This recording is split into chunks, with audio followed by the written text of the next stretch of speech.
Bom dia, pessoal. Sejam todos bem-vindos a mais um dia do nosso 14º Cono SIC. Hoje começaremos com a mediação da professora Nadiele Galvão. Bom dia, professora.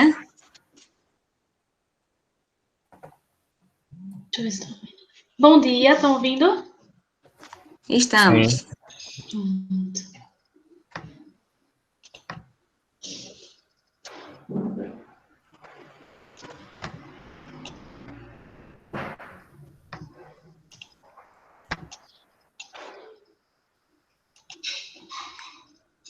Pode começar, professora Nadiele. Posso começar? Pode. Certo.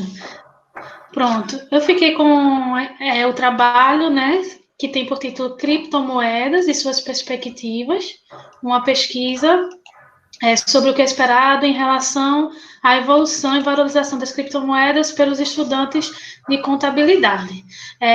Estou vendo aqui que os autores do trabalho estão presentes, né, o Vacílio e a professora Cacilda.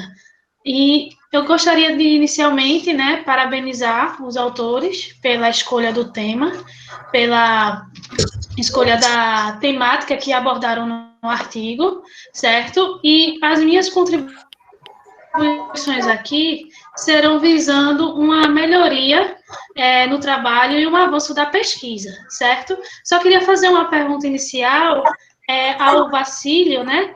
Se ele, em qual período ele está do curso de Ciências Contábeis? Se ele podia Eu me estou no quinto dizer. período. Eu estou no quinto período. No quinto período, certo.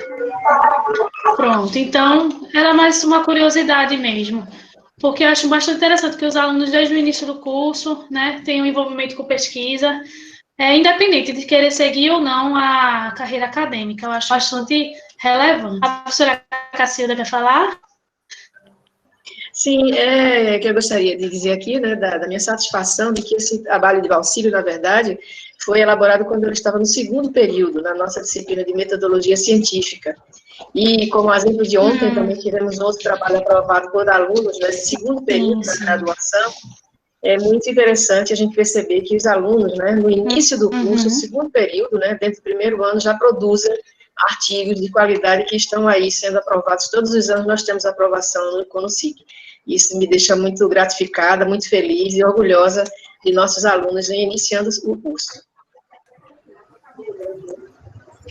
Isso, realmente, e eu, como sou filha da Universidade Federal de Pernambuco, né? Acredito que a professora lembra de mim aí. Claro que para mim é lembro. sempre um prazer estar ajudando em termos de trabalho, né, professora? Pois é. Mas, Muito bom te ver aqui, viu? Eu tenho acompanhado também a sua evolução, sua trajetória, e nos traz muito orgulho, viu? Muito prazer em revê-la.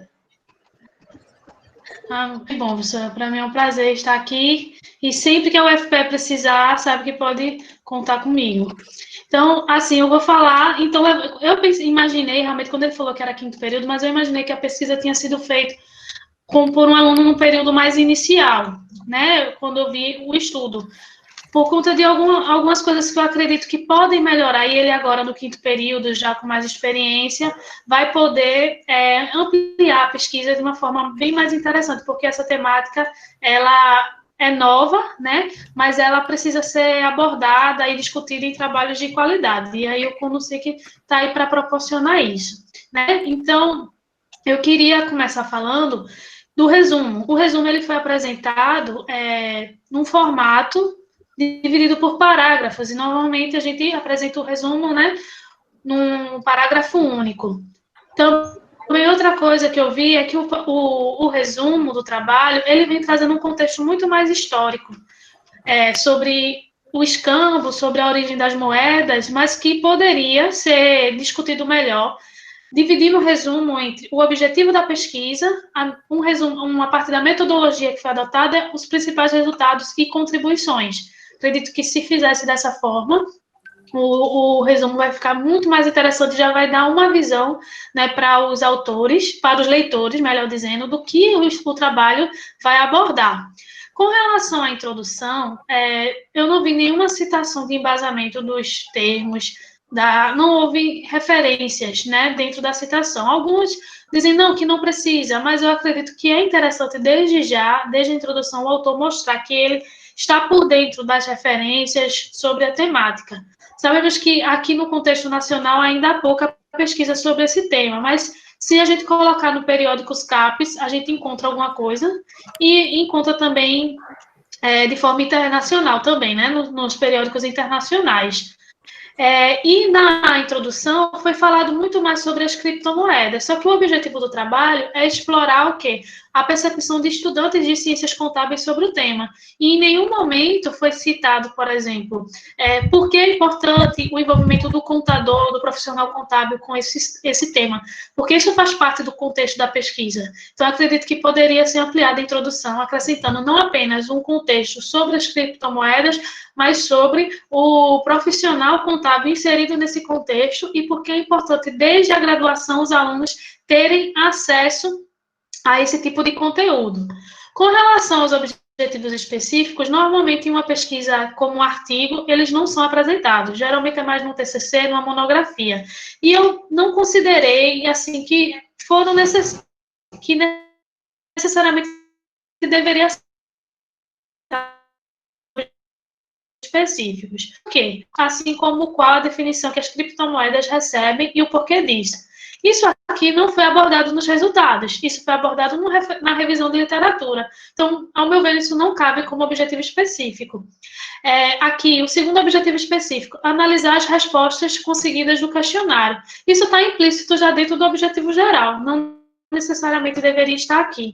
Apresentar e comentar com relação às criptomoedas com maior visibilidade. Eu li o texto todo e não vi citação de nenhuma criptomoeda e das 10 com mais visibilidade, não tem isso no trabalho. Então, por que está aqui no objetivo específico se isso não foi abordado nos resultados, nem mesmo na revisão de literatura? E o outro foi realizar a sintonia entre as informações, deixa eu só terminar aqui rapidinho, viu?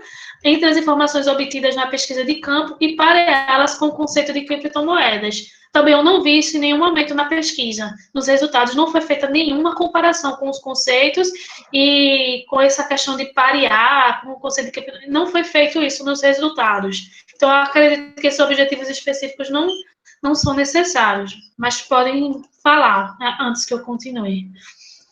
O Não, Bacílio, acredito que ele vai parar. eu só ia falar com a senhora isso, é porque esses erros eles apareceram, não foi simplesmente porque eu já tinha essa ideia desde o início de fazer essa exploração da opinião dos estudantes de ciências contábeis. Na verdade, a Certo. ideia do artigo era uma no início, que era explorar como as empresas têm utilizado os criptoativos, né? E depois, por falta de acesso à informação, por ter uma base de dados muito, muito escassa mesmo, eu realmente tentei correr atrás de informação, sair presencialmente, mas não consegui ter acesso à informação suficiente. Eu tive que ir mudando o foco da pesquisa, até que chegou nesse objetivo, que era explorar a opinião dos discentes. É por isso que apareceram esses erros.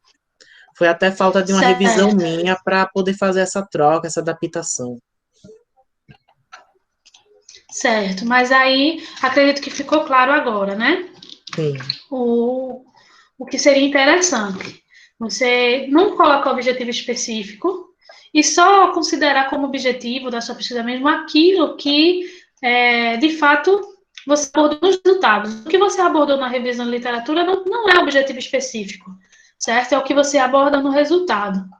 Com relação ao referencial teórico, é aquela coisa, buscar referências aí, mais artigos, mais estudos, até internacionais, certo? Para estar embasando a sua pesquisa, certo? Se você colocar no periódicos CAPES rapidinho, criptomoedas, né?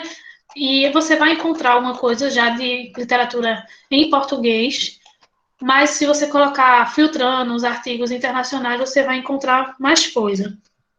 Com relação à metodologia, existe uma confusão aqui no conceito de...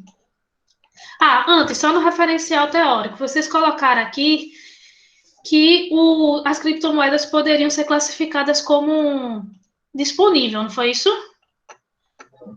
Só que o próprio texto fala que, deixa eu ver aqui, que as criptomoedas estão sujeitas a um alto risco de mudança de valor. Então, se existe esse alto risco de mudança de valor, não pode ser considerado como disponível, certo? Então, não citaram nenhum autor que embasasse isso.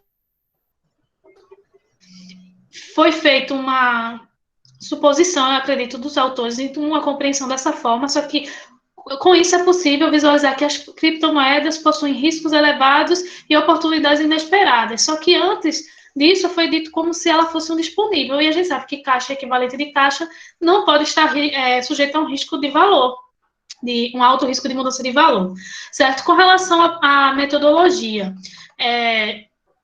teve uma confusão aqui na questão da população, porque foi dito assim: essa pesquisa terá como população estudantes de contabilidade da região metropolitana do Recife, a partir do terceiro período, pois esses alunos têm conhecimentos e tal. Houve 120 respostas de uma população de 846 discentes. Aí eu me pergunto,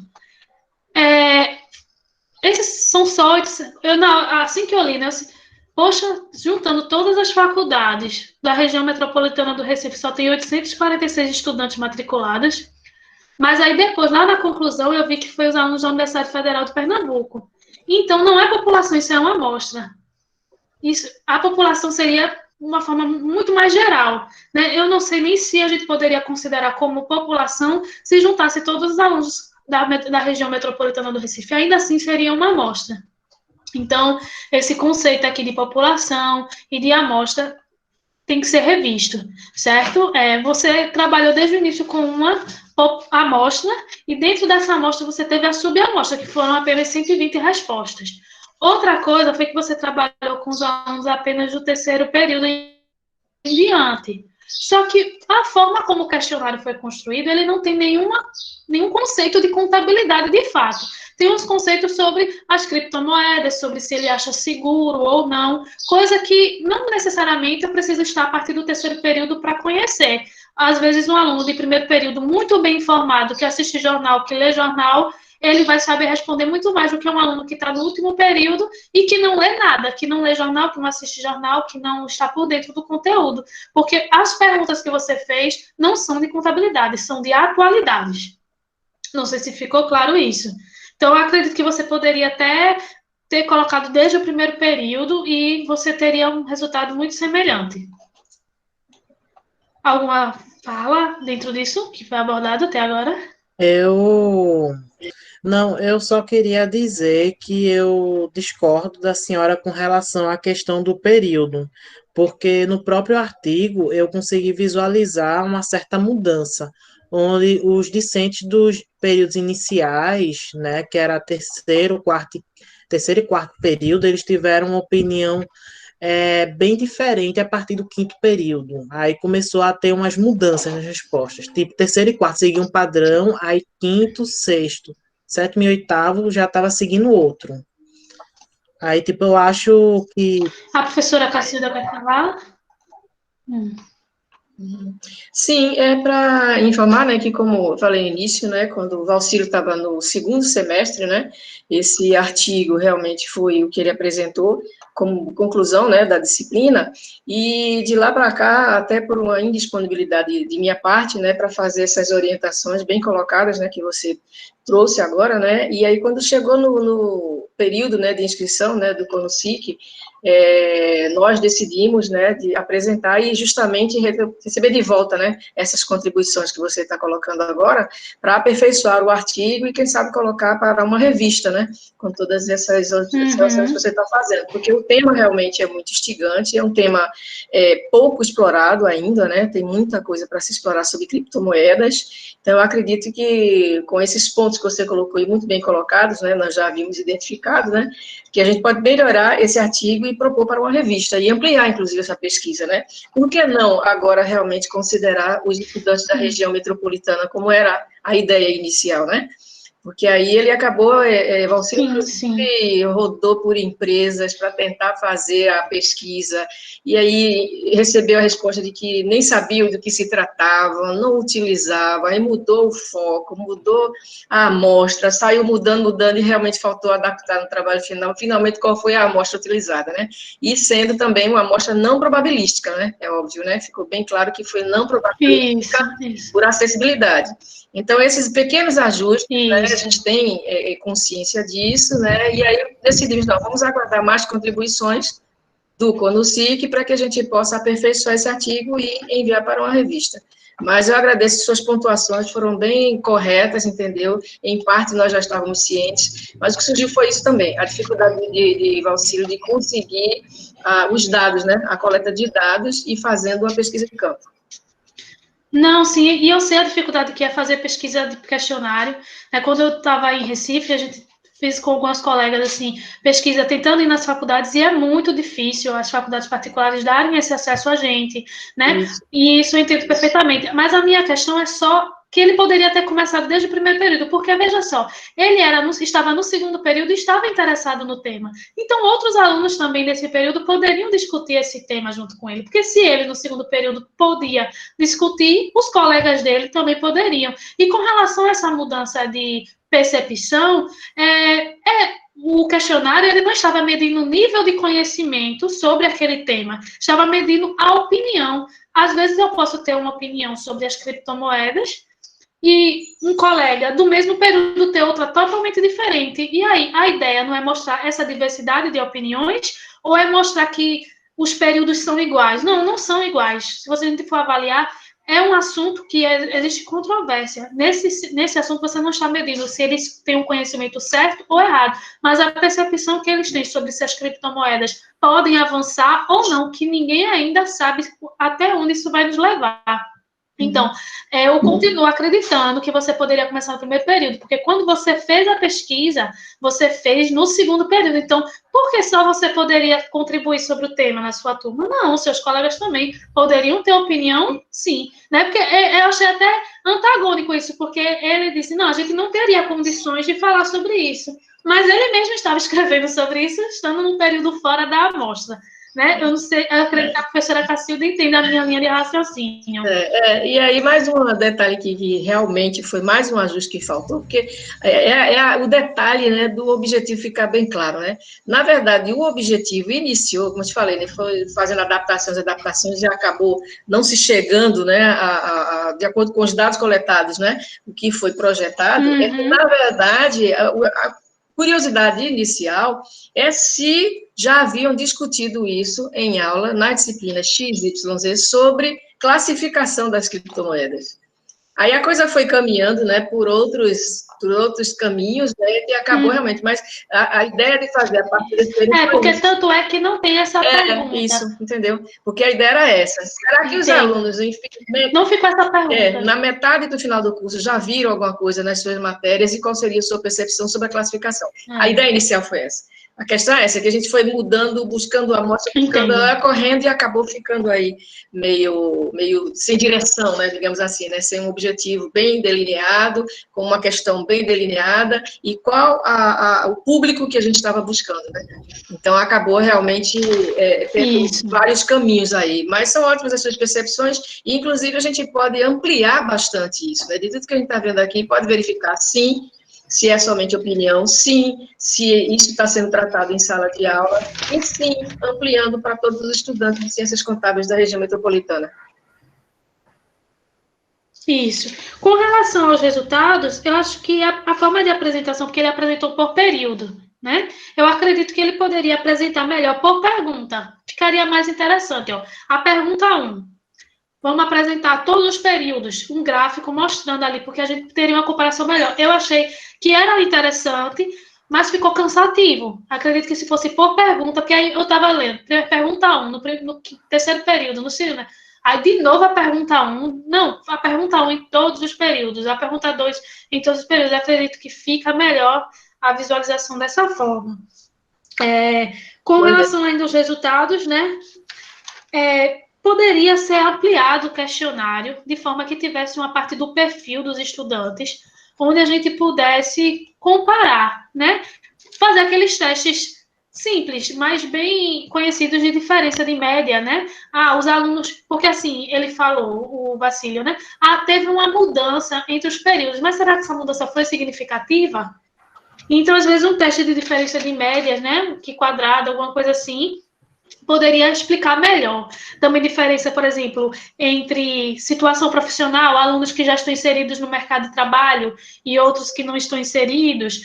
Quando vocês ampliarem a amostra para outras instituições, alunos que estão em faculdade pública e faculdade privada, se o aluno tem uma origem de escola pública e de escola privada, porque às vezes o aluno que vem de uma situação mais carente não pode ter uma percepção diferente de um que já vem de um contexto de uma renda familiar maior, essas situações, né? E fazendo um teste de diferença, porque não basta a gente ver no gráfico, teve uma diferença, mas às vezes essa diferença não é estatisticamente significativa, né? E aí, aparentemente é relevante, mas no geral não foi relevante. Com relação à conclusão, o que os autores fizeram foi apenas resumir os resultados. É interessante na conclusão sempre trazer quais são as limitações da pesquisa, né? Porque toda a pesquisa, mesmo que a pesquisa tivesse passado pela revisão e tivesse com uma amostra ok e tudo, mas toda ela tinha a sua limitação, né? Então, apresentar as limitações da pesquisa, apresentar as contribuições da pesquisa, em que ela contribui, em que ela é relevante, né, o que os leitores podem fazer com essa pesquisa em si, como a gente pode utilizar e a perspectiva para estudos futuros. Nenhuma pesquisa ela está acabada em si, né? Ela sempre abre um leque de possibilidades para se continuar debatendo o assunto, debatendo a temática. Então, que sugestões, né, de pesquisas futuras, né, os autores podem deixar. Como isso não está na conclusão, eu queria ouvir rapidinho dos autores as contribuições que foram esperadas, né? E as perspectivas para estudos futuros, porque a gente está aqui com 50 pessoas nessa sala, eu acredito que tem muito estudante de graduação que gostou do tema e que quer continuar pesquisando. Então, o que os autores veem como contribuição no estudo, como ele está, e que perspectivas de pesquisas futuras vocês acham que vocês e outros alunos que estão aqui, outros pesquisadores, podem puxar e dar continuidade? Puxa, Nadiele, estou muito feliz com os seus comentários, porque realmente, né, ele vem justamente ao que a gente esperava, né, de ampliar essa pesquisa, né, você vê que realmente tem campo aí demais para a gente explorar, né, e justamente do que eu enxergo, assim, de imediato, como contribuição, inclusive para estudantes, né, de graduação que estão aqui presentes, é de desenvolver pesquisas também dessa forma, né, de assuntos, certo, Valcílio, daqui a pouco. Não, ela saiu da reunião. Licença, professora Cacilda. Foi. É porque a professora caiu a conexão da professora, ela acabou saindo da reunião. Tá, então Isso. vamos aguardar ela voltar um pouquinho. Isso, vamos esperar um pouquinho. Às vezes, sabe o que acontece nesse Meet? A gente, no lugar de clicar no microfone, clica no telefonezinho. Aí vai embora. Isso. Realmente. Deixa eu ver se ela volta. Mas, Alcine, veja, né, que realmente, né, a gente tem espaço aí para ampliar bastante, né, esse trabalho e organizar exatamente, né, definir melhor, né, o objetivo, né, o público-alvo que a gente deseja atingir, né. Eu acho que Nadiele pontuou muito bem, né, as questões que são de melhoria no trabalho.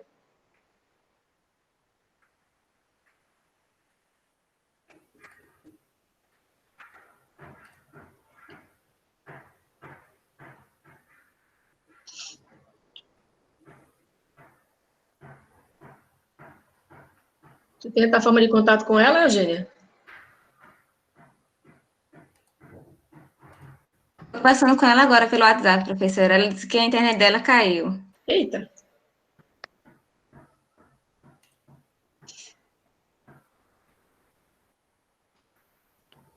Ela está tentando se conectar rapidinho. Tá ótimo.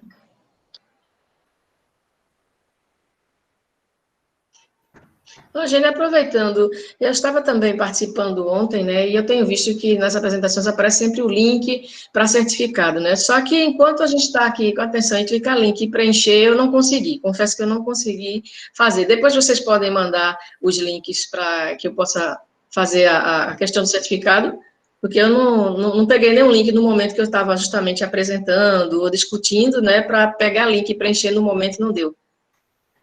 Eu entendo, professora. Esse link que a gente está botando aqui é apenas para os ouvintes, né? Os inscritos. Mas o de vocês a gente vai mandar por e-mail.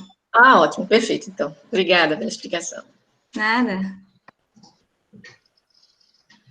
A minha internet caiu e eu perdi a explicação da professora Cacilda, mas eu acredito que os alunos, né? E eu acredito que essa vai ficar gravado, né? Então, se a gente vai ter acesso depois à gravação. Mas o Vacílio falou, quer falar alguma coisa ainda? Porque, na verdade, Nadiele, nós aguardamos você retornar, né? Porque eu estava justamente me dirigindo a você, né, com relação às suas contribuições, que são valiosas, então né? tá bom. E aí, o que nós enxergamos de imediato, de contribuições para os alunos de graduação que estão aqui presentes, né, é de também, né, ousarem, né, em temas dessa forma, né, desse tipo, que ainda estão pouco explorados. E, como eu falei no início, né, o nosso objetivo, ele inicialmente, né, foi de explorar se os alunos tinham conhecimento em sala de aula, se alguém discutiu, né, mas são valiosas as suas contribuições, e o que a gente espera que se amplie seja exatamente essa discussão ainda, né, indefinida, né, levantar, na verdade, a discussão sobre a classificação, né, das criptomoedas, porque é um tema que realmente está sendo bastante discutido, mas na área contábil, né, nós não temos ainda uma fórmula, digamos assim, de como é que vai ser tratado, muito embora ele já esteja no mercado, ele já esteja atuando, ele já esteja fazendo parte, né, dos recursos de algumas empresas, né. Então, o que a gente espera é estimular os alunos em temas que são realmente ousados, né. Então, a ousadia de Valcílio me conquistou nesse sentido, né, da gente ampliar essa pesquisa, e com certeza as suas contribuições aqui nesses comentários serão bem observadas, né, serão atendidas, e a gente vai tentar colocar numa revista de uma maneira bem mais robusta essa pesquisa. Muito obrigada por suas contribuições. Valcílio, se você tiver algum comentário, aproveita que a gente ainda tem um tempinho. Não, eu só queria agradecer mesmo as contribuições da professora Nadiele, elas são muito valiosas, e dizer que eu com certeza vou estar retificando vários pontos da pesquisa devido a isso. Muita coisa eu definitivamente não sabia, tá bem? E é basicamente isso. Muito obrigado, professora. Então, eu agradeço, né, a oportunidade de estar ajudando de alguma forma. Para mim é uma honra, né? E assim, ainda mais contribuindo numa pesquisa de uma professora da Universidade Federal de Pernambuco, né? E assim, que foi minha professora, eu fui aluna dela, e de alguma forma ainda eu muito a caminhar, né, para chegar no nível dos mestres que tive na UFPE, dos mestres e doutores, né, mas acredito que, para mim, acho que é um momento único, né, para qualquer estudante, né, poder estar conversando com os professores como colegas de profissão, né, então, eu desejo a Vacílio bastante sucesso, você continue caminhando, não desista, melhore a sua pesquisa. É o que eu digo assim aos alunos aqui também, que eu hoje trabalho aqui na Universidade Federal de Sergipe, né? Então, é muito legal quando a gente pega alunos que vêm com ideias novas para pesquisar. A gente teve uma aluna que foi apresentar na convenção dos contabilistas na Bahia sobre criptomoedas, né? E assim, são estudos que às vezes melhorar porque o assunto é novo, mas vontade do aluno fazer já é algo. Eita, parece que caiu de novo, né? Ela caiu de novo. Novamente. Aparentemente, sim. Eu acho que como o tempo está acabando, não vai precisar apresentar não, né? Acredito que não. Tá bem. Isso também até me surgiu uma dúvida, né? Como a Nadiele já começou com as observações dela, né? E ontem o ritmo foi diferente, né? Eu imaginei que Valcílio faria primeiro a apresentação para depois os comentários, né? Mas tudo bem que ela, para o público, na verdade, né? Ter conhecimento, né, do trabalho, né? Que a apresentação é mais para o público, né? Mas pelas observações dela, eu acho que ficou claro, né? Para as pessoas qual foi o objetivo, né? Como é que foi trabalhado, como é que foi feito. e a questão das contribuições foram bastante valiosas. Eu que agradeço a participação de todos aqui. E parabéns mais uma vez na organização do evento, né? Porque reunia em cada sala essa média de 50 a 60 pessoas e toda a organização, com todos os links, com tudo, estão de parabéns pela organização. Muito obrigada, professora. Quem quiser ir ver a apresentação, ainda assim, né? Pode ver no YouTube, tá? Basicamente a mesma coisa que eu ia falar aqui.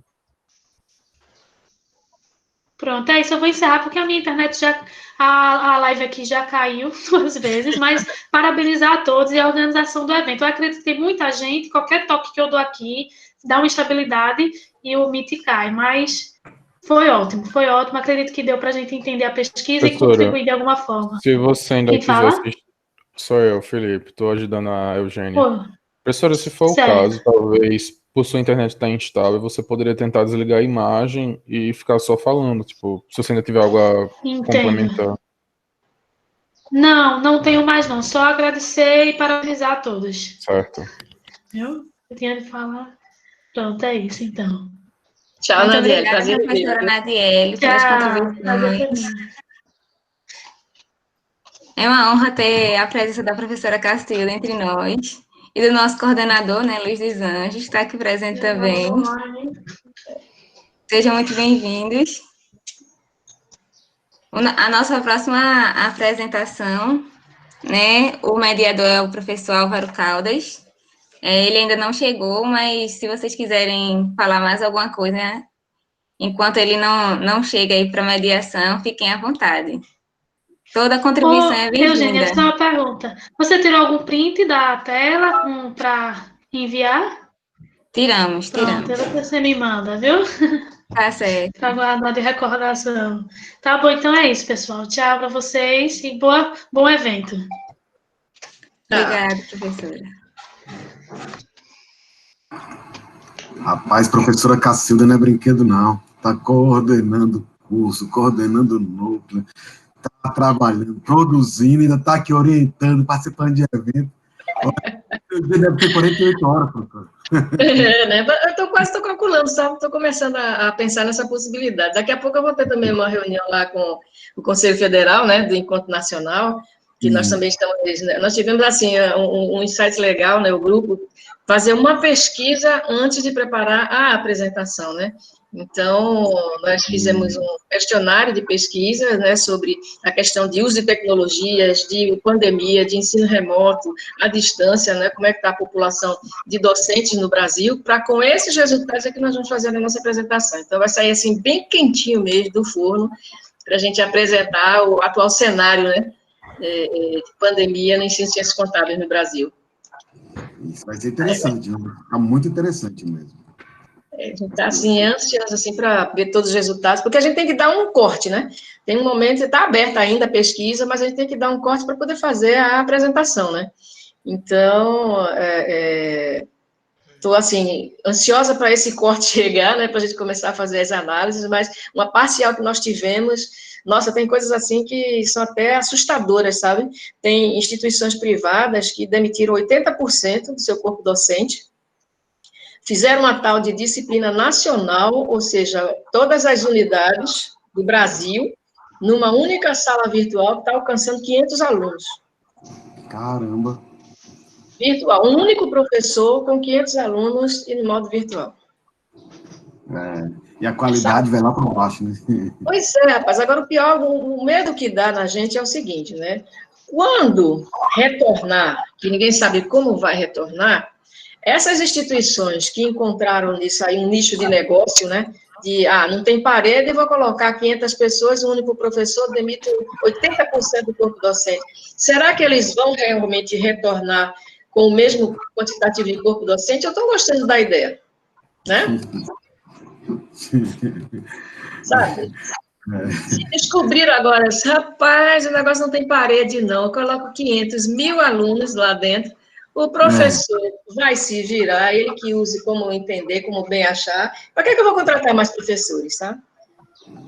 Então, assim, a aflição está grande, né, com os colegas das instituições privadas, e você sabe que tem muitos de nossos ex-alunos, né, do programa de pós-graduação, eles estão atuando, né, nessas instituições, E não sei como é que vai ser a situação, mas isso aí nós vamos... Eu não vou dar mais spoiler, não, aqui. Se inscrevam no evento e assistam nossos resultados. Aproveitem, né? Porque é gratuito. Gente, a primeira vez é um evento gratuito. Você não vai gastar nem com inscrição, nem com passagem aérea, nem com hospedagem, né? Vai estar integralmente na internet e vai ser muito interessante. Esse momento que nós estamos passando, esse ano, né? De 2020, de novidades para a gente discutir, para a gente pesquisar. Então, preparem suas agendas. Tem muita coisa boa por aí.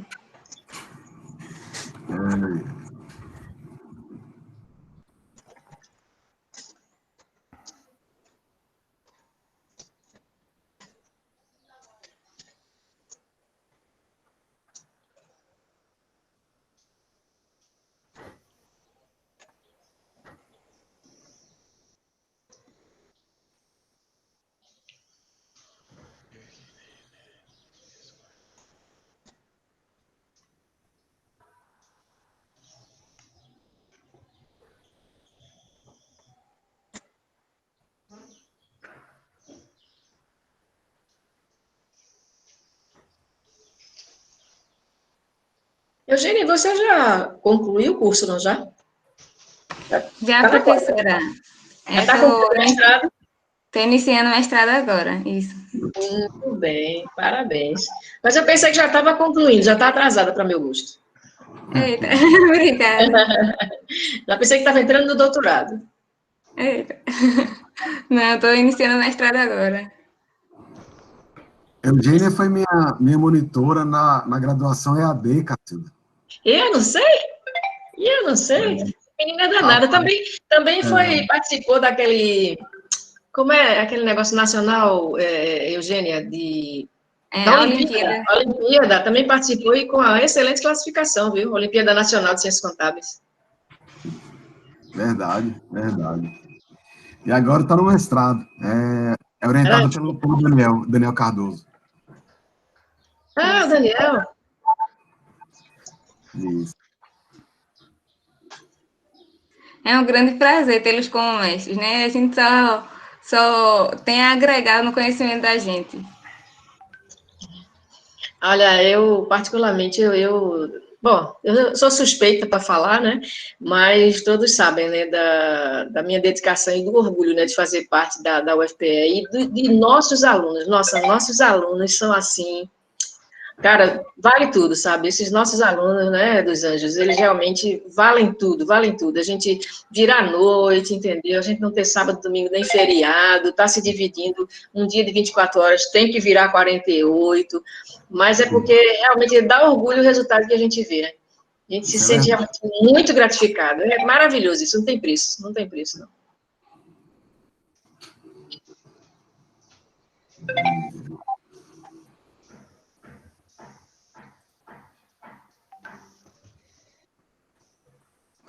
E, assim, outros alunos, né, de outras épocas, eu costumo brincar, né, que a gente está bem provido, né, de fiscalização, porque tem gente na Polícia Federal, tem gente na CGU, tem gente no Ministério Público, aluno nosso está espalhado por todos os órgãos, né, então a gente está assegurado, né, tem amigo em todo canto, ex-aluno. Essa professora, qual é esse congresso que você falou nacional, que vai falar sobre essa perspectiva das aulas de EAD, essas coisas? É o Encontro Nacional de Professores e Coordenadores de Cursos de Ciências Contábeis, que acontece agora no final de setembro, dia 29 e 30 de setembro. Vai ser todo virtual. Você pode entrar no site do Conselho Federal de Contabilidade e fazer sua inscrição, que é gratuita. E lá também você vê toda a programação. Obrigado, professora. Nada. Muito obrigada, professora Cacilda, professor Luiz, pelas contribuições. O professor Álvaro já está presente com a gente. Então, gostaria de chamá-lo agora para ele dar início à próxima mediação.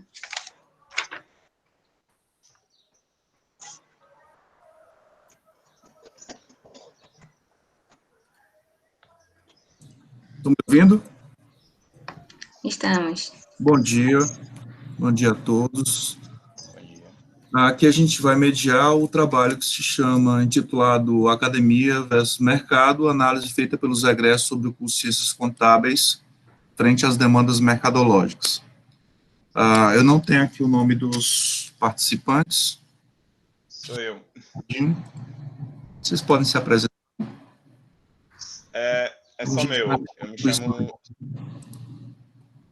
Posso? É o Felipe Borges de Santana, é isso? Isso. Estão me ouvindo? Fica à vontade. Felipe, você vai ter uns 10 minutos para fazer a apresentação. Eu não vi o seu vídeo no site, confere? Mas eu vi que está. Tá agora? Tá, depois eu olho. Qualquer coisa eu envio. Posso? Tudo bem.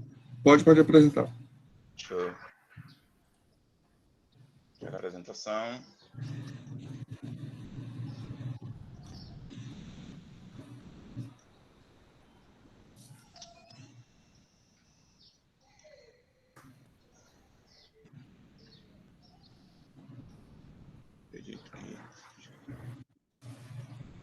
Está indo?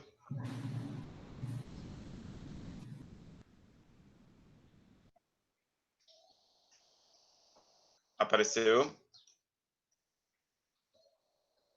Apareceu. Pronto, só vou expandir. Certo.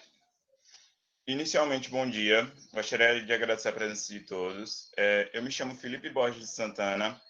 Eu sou aluno do mestrado em administração da UFES e venho aqui apresentar o trabalho intitulado Academia versus Mercado, análise feita pelos egressos sobre o curso de Ciências Contábeis frente às demandas mercadológicas. Inicialmente, mostro a agenda da pesquisa, composta por introdução, referencial teórico, metodologia, resultados e conclusão. Na sequência, para a introdução, decidi apenas mostrar o problema que decidi traçar nessa pesquisa e o objetivo geral junto a essa pesquisa. O problema da pesquisa foi: qual a opinião dos egressos, do egresso sobre a satisfação e capacitação na formação acadêmica, em específico ao estágio supervisionado, interligado às demandas requeridas pelo mercado de trabalho. O objetivo geral dessa pesquisa foi analisar o grau de satisfação e capacitação dos egressos frente à sua formação acadêmica para atender às demandas do mercado de trabalho. No referencial teórico, decidi dividir em 3 partes para tentar conectar até com a pesquisa, com a parte empírica. Inicialmente, os egressos e sua importância na qualidade da IES, do serviço prestado. Na sequência, trago a contabilidade e sua formação pela pedagogia de competências, fazendo esse link com todos os estudos sobre as competências e habilidades que o contador tem que ter. E, por fim, seguindo, pego o estágio supervisionado como um bom link de academia e mercado e sua importância na formação dos sujeitos e sujeitos da universidade. A metodologia dessa pesquisa foi de natureza qualitativa. Ela seguiu a técnica de questionários estruturados. Os questionários tinham uma sequência de tópicos e os sujeitos dessa pesquisa foram os egressos de uma mesma instituição e que estes deveriam ter estudado pelo mesmo currículo. Não deveria ter ocorrido alterações curriculares para esses egressos no seu período acadêmico. Para analisar e para conseguir analisar todos os dados colhidos, eu decidi segregar as questões em 3 tópicos: o estágio, a relação e a imersão no mercado e o próprio currículo da IES. Frente ao estágio, eu trago no referencial teórico que já foi visto como um critério imenso de capacitação profissional e os egressos concordam com sua importância. O que se pode presumir dessa questão é que muitos dos respondentes não estão satisfeitos com o estágio como um todo e, com base nas respostas, um ponto criterioso para essa satisfação é o mercado de trabalho dos contadores vividos na prática, que pode destoar com o que se fala nos estágios supervisionados. Que foi encontrado frequentemente nessa pesquisa essa inicial relação todos os sujeitos de falta de relação do estágio com o que se aplica no mercado, e sendo sempre esse ponto criterioso e de questionamentos dos próprios sujeitos aqui endereçados. O segundo tópico trazido foi o do mercado. E aqui, neste, trouxe algumas questões que indagaram sobre a relação do mercado com a academia, fazendo conexão com a capacitação e sugestões de práticas importantes para a contabilidade. De forma sucinta, a resposta dos egressos mostra que existe um imenso descompasso entre teoria e prática, tornando esse processo gradual e também o estágio algo bastante complicado, pois estes tendem a ser o local de formação profissional e de relação entre teoria e prática, o que se opõe do respondido pelos egressos. Vale ressaltar, e é bem importante dizer, que dentre as sugestões houveram vários posicionamentos de coisas que até não se falavam e, como próprio pesquisador, não se foi visto no estágio, que eles reclamavam e mostravam reclamações e ausência de relação. O terceiro e último tópico, eu faço uma conexão final ao currículo, que nesse processo de formação contábil.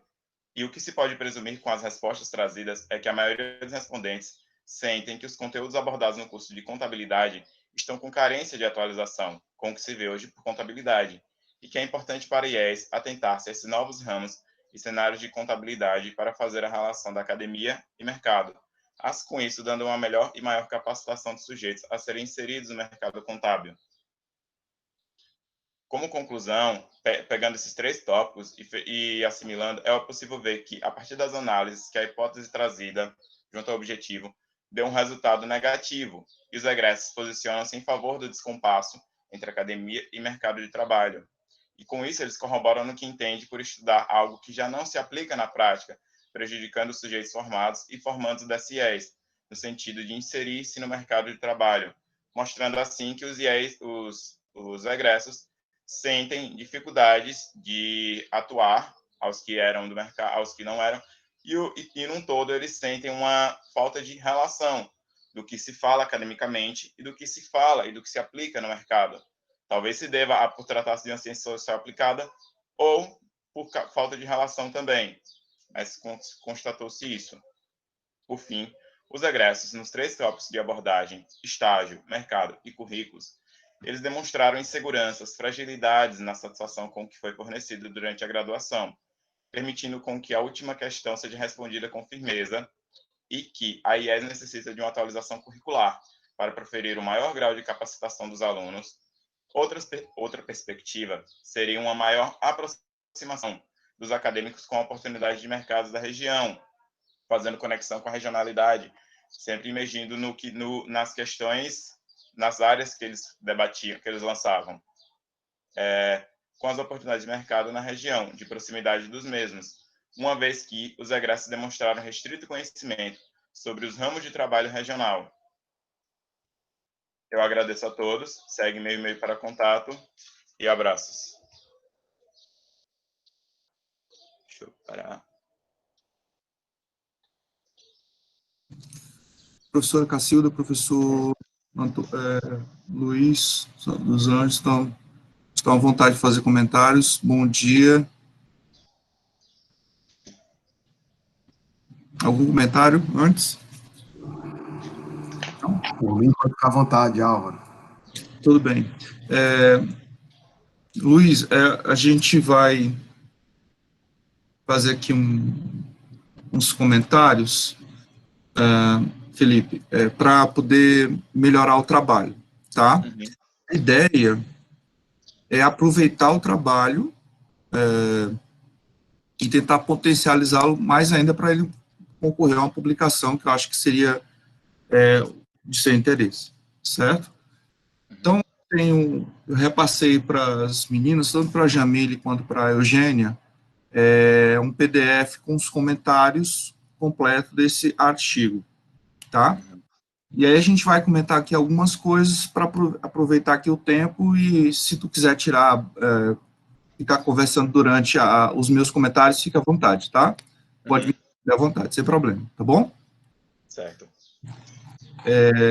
Logo de cara, eu dei uma lida no resumo e eu fiquei com receio com algumas coisas que estavam aqui no resumo. Então, no resumo, você estava dizendo que era evidenciar se a IES consegue preparar o acadêmico para o mercado de trabalho na visão dos regressos, ok? Que aí tu vai fazer a pergunta em cima da perspectiva dos regressos. Mas tu fixou que essa preparação é especificamente com base no estágio supervisionado, ok? Então, a gente já tem que colocar uma limitação aí, porque o estágio supervisionado é um aspecto da prática profissional, mas ele não vai abarcar todas as formas de atuação do contador. Por exemplo, dificilmente você vai ver um aluno de estágio supervisionado fazendo contabilidade gerencial ou auditoria. O máximo vai ser o básico mesmo, quando não. Normalmente, por exemplo, na universidade, aqui na UFP, a gente fazia primeiro o estágio interno e fazia basicamente acompanhamento de trabalhos. Depois mudou o projeto pedagógico para fazer esse trabalho supervisionado, só que em 2 áreas. Então, fazia na área privada e na área pública, o que já é um complicado nessa situação. E, para piorar, é aquela situação de você colocar o aluno para fazer um trabalho e ele fica lá fazendo basicamente office boy, né? Aquela coisa, 4 meses, e o cara faz de conta que está lá fazendo a atenção e o aluno faz de conta que está aprendendo. Então, já tem essa limitação do estágio em si. A outra parte, coloca assim, a fundamentação teórica se divide em 2 seções, tu falaste do egressos e da contabilidade de sua formação pedagógica, por competências, interessante. E aí ele coloca assim, de forma linear e metodologicamente dedutiva. Em momento nenhum está falando sobre dedução, então eu preferia que você omitisse isso aí, uma sugestão. Até mesmo porque a gente vai ver depois que o teu trabalho, ele é quantitativo, ele não é quali. Eu vou explicar. Aí você fala que o objetivo geral do estudo, isso tudo resumo, foi analisar o grau de satisfação e capacitação de egressos frente à formação acadêmica para atender às demandas do mercado de trabalho. Mas teria que colocar aqui na perspectiva de estágio supervisionado, porque as perguntas foram em cima do estágio, né? A metodologia empregada segue o preceito de uma pesquisa de abordagem qualitativa, que é que a gente vai discutir, com 19 egressos, aí uma amostra está muito pequena, a gente vai discutir depois sobre isso, de um IES localizado no semiárido do Nordeste baiano. Basicamente, só não disse o nome da universidade, né? Se ela for pública e federal, a gente já sabe qual é, né? Não é não. Não é não? Então tá. Não. Na coleta dos dados, utilizou a técnica de questionários estruturados. Faltou aqui falar do tratamento, que a gente vai voltar aqui a especificar isso aí. Beleza. Na introdução, a introdução foi feita de maneira bem interessante, todos os parágrafos com citações e referências. Uma ou outra referência, tu trocou a ordem do autor, que às vezes confunde na hora de buscar as referências. Não é besteira isso aí. Tá? Eu consertei todas. Eu tinha uma dúvida se era APA ou ABNT, me informaram depois que era APA, então depois verifica alguma outra citação que possa estar no formato ABNT, ou que falta quando tem mais de um autor, aquele izinho no final, né, aquele I comercial, como você chama. E, bom, aí vem a pergunta, o teu problema, qual a opinião do egresso sobre a satisfação e a capacitação da formação acadêmica, em específico o estágio supervisionado, então está claro que é em cima da limitação do estágio, interligando as demandas requeridas pelo mercado de trabalho. Beleza. Eu senti falta da justificativa, ou seja, o que justifica o teu estudo?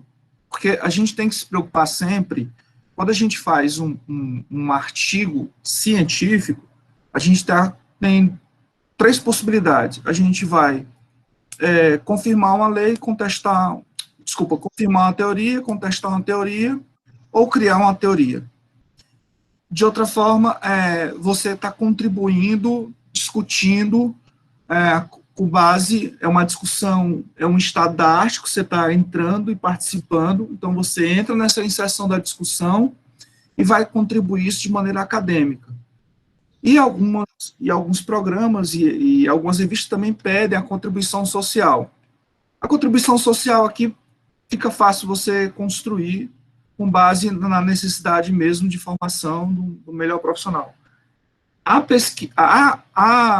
A contribuição acadêmica, que seria interessante você juntar aqui diversos estudos e dizer, olha, os estudos tais, abordaram os aspectos tais, e uma carência ou uma necessidade desses estudos na região tal que não foi encontrado. Então, tua pesquisa está incrementando. Mesmo que seja assim, mas alguém já falou isso lá não sei aonde. Bom, mas eu preciso ver também a situação na minha região. Então, você pode abarcar e trazer para contextualizar o teu cenário para poder introduzir essa discussão. Certo? Porque uma coisa é o que acontece lá no Rio Grande do Sul, outra coisa é o que acontece no semiárido. Concorda? Concordo.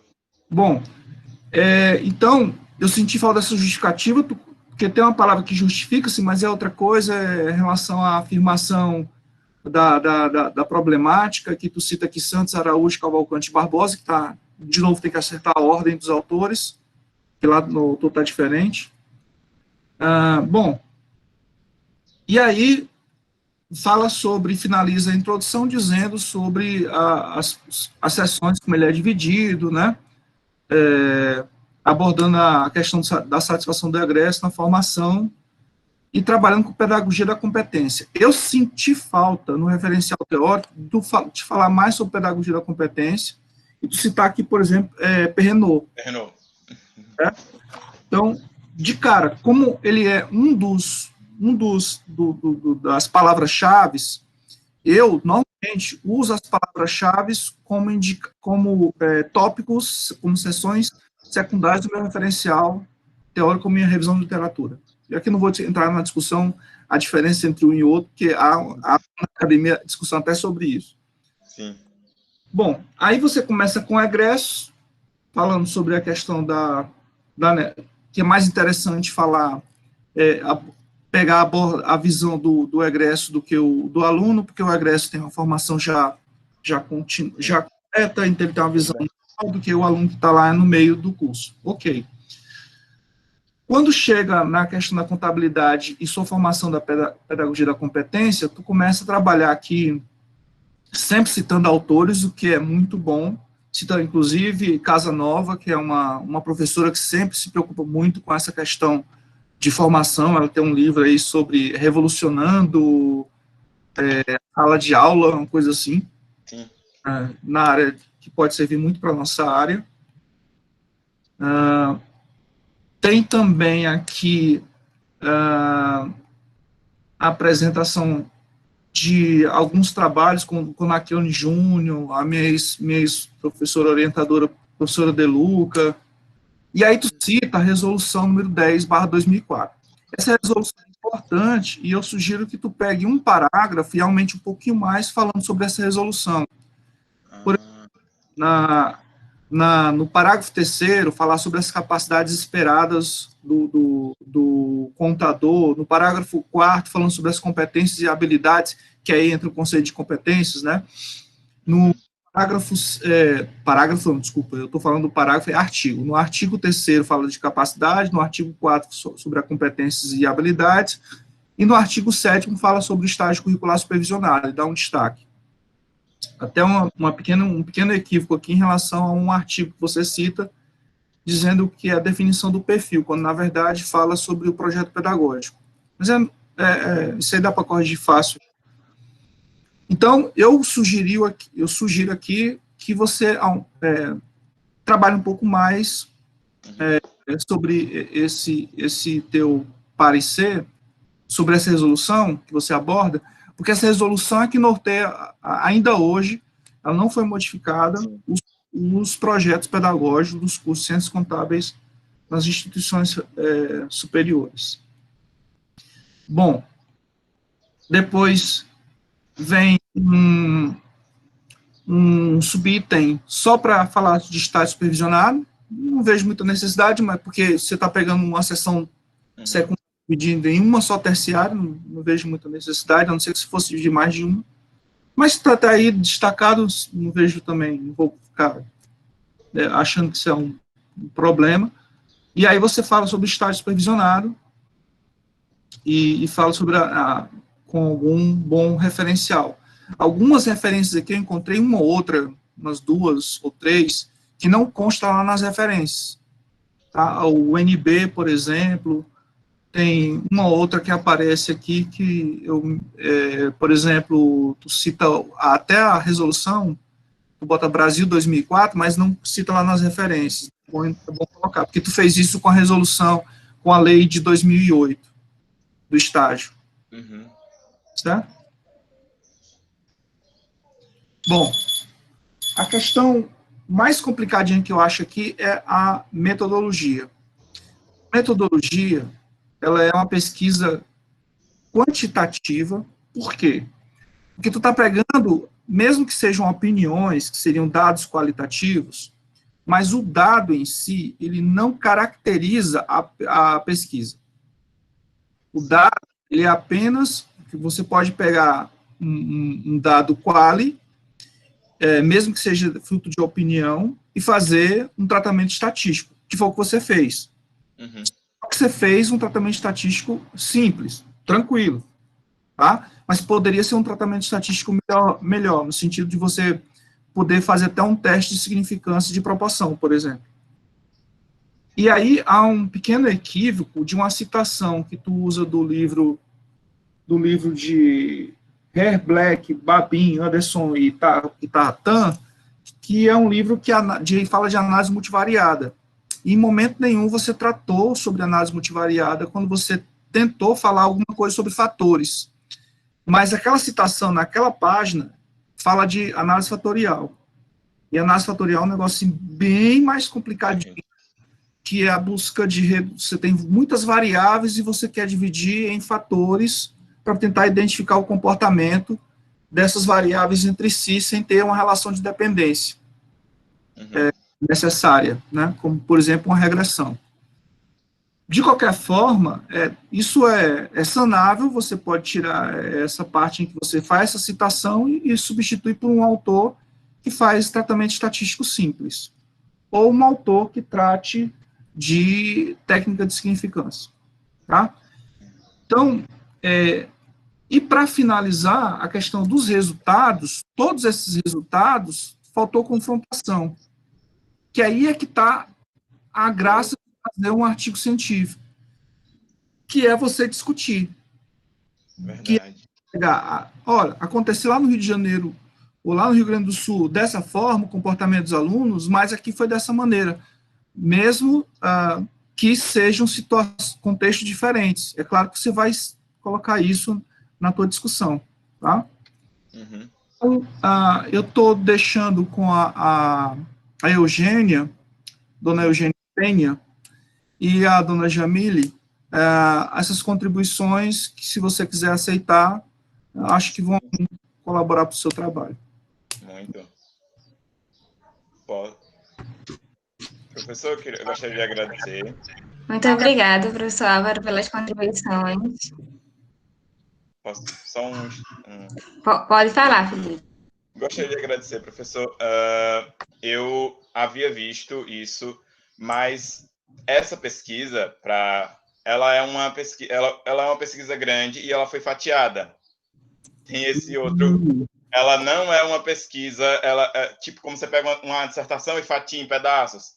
Ela é um pré-teste, ela era o meu pré-teste dissertativo, e aí eu fatiei ela em 3 etapas. Por sorte, graças a Deus do destino, as 3 foram aprovadas. Uma está no Combicon e a outra está no Enampad.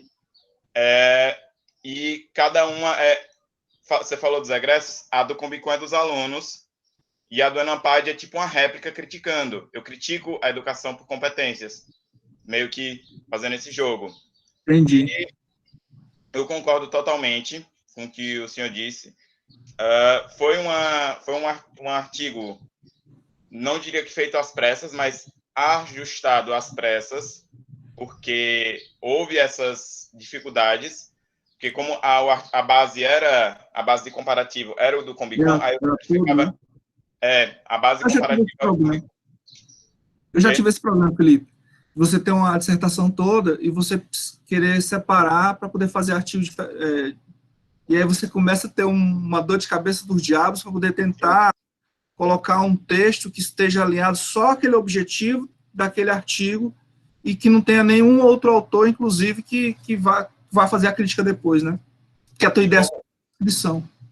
e o outro era um experimento, o do Combicon, mas o experimento ficou muito diferente, a variável controle experimental ficava muito diferente. E nesse eu tentei, mas, tipo, não tinha muita distorção porque era fora do mercado. Dentro, aí o experimento era quem estava dentro, quem já trabalhava, quem não trabalhava com os alunos. E as variáveis mostravam muito, mas nesse não deu. Aí eu tive que, como a gente já sabe de artigo, a gente vai sempre, tipo, opa, vamos ajustar isso aqui, vamos tentar. Era um experimento, mas tem coisa para contribuir. Mas é bem nesse sentido. E agradecer, tipo, a oportunidade ao ConoSIC e a mostrar que, tipo, a participar desses eventos, a agradecer a minha coordenação, ao próprio ADM, que eu sou da UFES, da Federal de Sergipe, e agradecer ao senhor por todas as contribuições. É isso. Você pode pegar depois com a Eugênia, tá? Ou a Jamile, tá bom? Obrigado.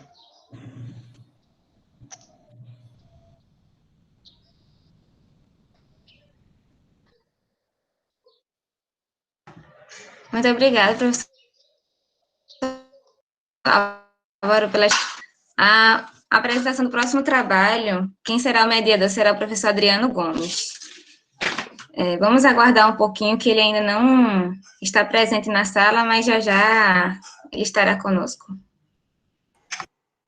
Deve ser problema de trânsito.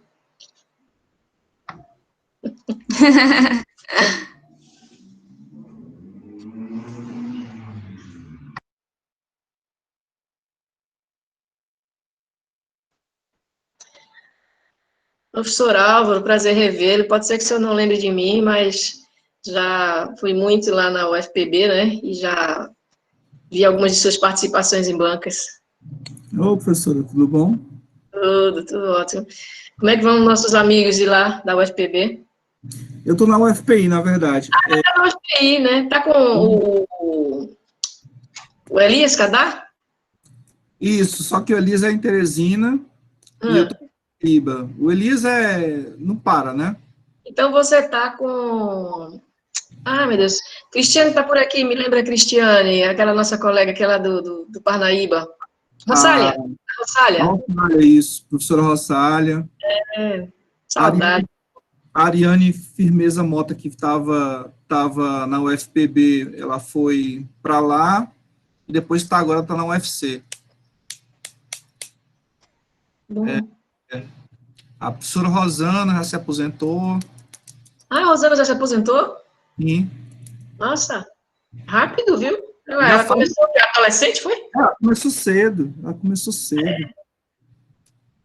Já aposentou já há um tempinho já. Porque realmente quando ela esteve aqui em Recife, alguns anos atrás, ela se hospedou até na minha casa. Eu a recebi, foi passar uma temporadinha aqui, mas, poxa, realmente ela começou muito cedo, já se aposentou. Uhum. Eu que comecei tarde, né, também. Andei fazendo prestação de serviços contábeis e só entrei realmente na universidade 10 anos após serviços contábeis, né? Então, tem essa diferençazinha aí também. Tá. Você é nova, é isso. Oh, muito obrigada, muito obrigada. Deve ser a imagem aqui, né? A gente quer dar um jeitinho aqui para aparecer no vídeo. Eu tô fazendo um filtro aqui do fundo.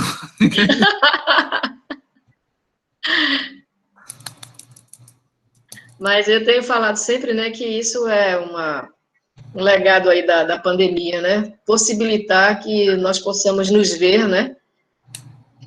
Todos ao mesmo tempo, né? Todos em cada lugar. 67 pessoas, né? Estamos aqui. E todos nos vendo, né? Sabendo que estamos bem, né? Participando de um evento. Isso é um legado, né? É um legado que a pandemia nos deixou, pelo menos isso. Tem que aproveitar todos os momentos, fazer algo histórico. Verdade.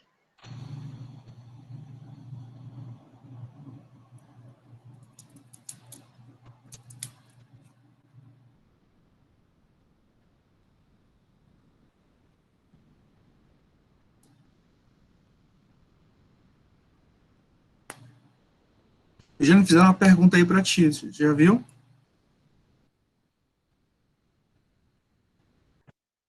Já, agora eu estou respondendo aqui.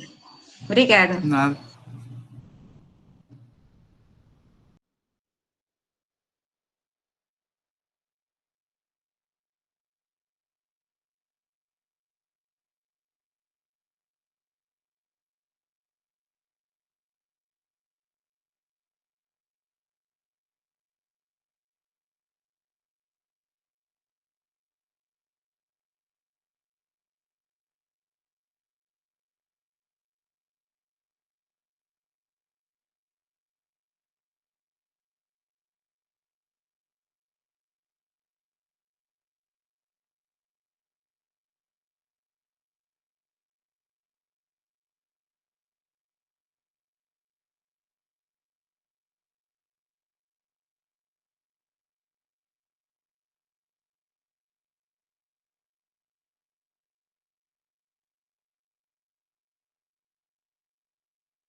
Gênia.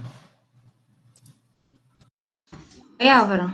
A Jamile está pedindo para eu fazer a mediação do trabalho, porque diz que não tem, ele não responde o Adriano, e são 2 apresentações, né? Isso, são 2. Enquanto que não chega, para não perder muito tempo, certo?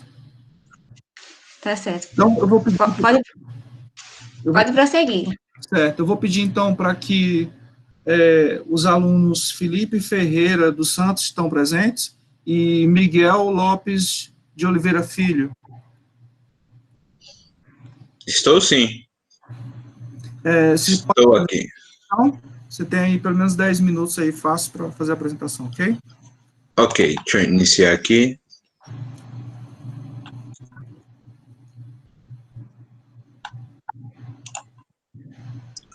Aí, Felipe, se o Adriano chegar a tempo, ele faz as contribuições dele, porque não tem anotação do seu trabalho, tá? Ok. Que você vai me apresentar agora. Ok, estou só aqui nessa luta de tentar compartilhar.